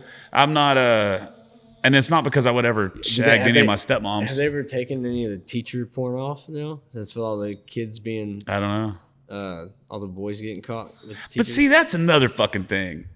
That is an instance where a double standard is okay with me. If you're a 14-year-old dude and you're shagging your fucking PE teacher, you just gotta learn to keep your mouth shut, dude. right? But what I'm that's saying it. is, if you're a 14-year-old boy and you're fucking your world geography teacher, Yeah. that is not rape. No. That like you're a hero. Yeah. But Yeah. if you're a 14-year-old female fucking your world geography teacher, that's gross. Yeah. Yeah, that's fucking disgusting. Because Yeah, it's dudes really- and girls are not the same. Yeah. You're not raping me. You're not. I want to fuck everything at 14. At 14 years old, Yeah, you're I'm just getting your. yeah. At 14 yeah. years old, I'm fucking the couch cushions at home. Like, there's not a single sock in my drawer that hasn't had a load launched in it. You know what I Russ mean? Terry over here. If you're right, when you're a 14-year-old, you know what I'm talking about when you're Yeah. 14. My kid's 14 right now. Trust me, that kid, he wants to fuck. All right. Start having mood swings. Yeah, dude. So it's just not the same. So there are certain things that I think double standards are just fine. And that's one of them. That teacher, what I'm basically saying is that female teacher did not use her position of power to Yeah. Or manipulate this kid to fucking her. Yeah, or use violence in any sense or verbal Right. stuff. you Yeah. know? That kid wants to fuck her. Yeah. Yeah. There's it's so messed up. Like earlier you said about questioning things. People can't even talk about that without getting mad and arguing. All right. Like, what is a good logical sense? I mean, I get it, kid. If there's a 14-year-old kid, but it's so different. But yet it's not so different. But it is different. No, it's way different. It's like It's different. I know that. I mean, it's different, but it's like I don't know. It's just You want to know why it's different? If this 14-year-old girl wants to fuck this 35-year-old dude, yeah. there's something fucked up with her mentally. And If he this wants to do that, 14-year-old though, boy, man, that's, if this 14-year-old boy wants to fuck this 35-year-old female teacher, yeah, that's every 14-year-old boy out there. There's That's nothing true. fucked up with him. Now, there's something probably fucked up with the teacher. oh yeah, absolutely, both of them. In both of that situation, Yeah. it's fucked up with them. But the difference is that if that little girl wants to fuck that adult, there's something wrong with her. Man, I remember a lot of like How do we kids. get on this topic? I have no idea. A lot of kids I went to school with in high school. A lot of women liked some of the coaches. And, Oh, yeah. dude, I was like, what the fuck, man? Yeah, there was always rumors going around about There's the always girls in our. there was always like, you know. But then now you see it. It's just crazy how many. I never heard any shit. I don't think our teachers are like that good looking.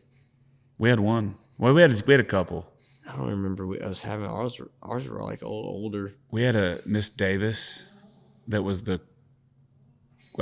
that was one of the football coaches' wives. What I'm saying is, you hear She was more hot as about fuck. guys now. It's like boys getting caught or teachers getting caught with these boys. Yeah. But then as being a student, you would hear nothing that these girls are hooking up with these teachers. Yeah. Which is kind of crazy, I guess. Like, because you're hearing two different sides of the story. Well, I think girls are probably quieter about it because they don't want to be embarrassed by it, and dudes Yeah. are like, "I fucked my fucking English teacher."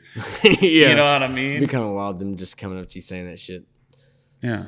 Yeah. Well, you know how boys, you know how dudes are. Yeah, they can't keep their mouth shut. No, about nothing. Like, yeah. Yeah, I remember. I got laid last night, dude. Hey, bro, I got fucking laid last night. Yeah, I And remember- chicks aren't doing that. No, I remember a buddy of mine, he lost his virginity. And, like, he walked in the room and you just knew. He looked like a squirrel hopped up on sugar. Like, he was just, like, he wanted to get some out and tell us. He's like, dude, oh, man, I just fucking did it, dude. I fucking did it, man. And I'm like, what did you do? Like, what, man? What are you talking about? He's like, I did it. I had sex, man. I had sex. I was like, what? Dude, he looked so like wired, like he Good was for him. geeked. I know, it was funny. I was like, dude, get it out. Come on now. You got that part out. Get this out. I remember the first time I had sex. I was like 14, maybe 15, 14, maybe 13, 13, mean, 14, I was 15. 16. No, probably like 15, 14 or 15. I can't remember. No clue what the fuck I was doing. Like, Yeah. neither one of us. Like, zero clue. I was scared, honestly. I wasn't scared. They I was- made us scared. They showed some fucking bad videos. Yeah, I was in the ready. classes. I was fucking ready. Let's go. My thing was, I mean, I just remember people saying I was ready to fuck at like 9 dicks years gonna old, fall dude. off and all this shit like that. I was like, I was an early bloomer when it came to Yeah. to Good to for that you, shit. man. I was ready to fuck at 10. I was ready to go. I was scared until it happened. I was like, oh fuck. Now, what Now am I I'm doing? scared. I'm scared. Yeah, we flip flopped. I would be if I was single, dude. I would be so fucking scared. Dude, all of my friends, well, not all of them, most of my friends, like, dude, man, I would just be out there just fucking laying pipe, bro. No, Like, fuck you're that. single now, you do what you want. And I haven't even, like, I haven't even, like, it's not Yeah. even been something I've really thought about. Like, Yeah. I mean, I've had a couple girls pop, offer some shit. I'm just like, I'm not interested, I just remember if we'd go to a bar or something like that, everybody would go to the bar to find a chick. I'd go to the bar to get drunk. Yeah. No, I want to, like, That was always. If it happens, it happens. But I'm not. I want to like chasing it. meet somebody to build a life with. I'm not looking to just hook up. I've done that. I've done that shit, man. I've done the hookup thing. I've done all the threesomes and all the, like, I've done all the crazy shit. Devil's threesome, the whole 9 yards. That's just not what I want, man. Like, I want somebody that I can connect with on a much bigger level and like, Yeah. or no one at all. Just have a good time with. Like, I mean, would you rather live a life with somebody who is just painful to be around, I guess? Or not really painful, but like where it's hard to not be yourself, I guess. Yeah, If you can be no. yourself, man. Like, it's so funny. Me and Taylor come up with skits about all kinds of stuff. Just, man, this would be funny as hell if this happened. Yeah. And then we start laughing about it. Or I'll get stoned and she'll tell me, like, oh, you see these shapes, Mason? You see this shit? She's They're fucking with you. me. Yeah.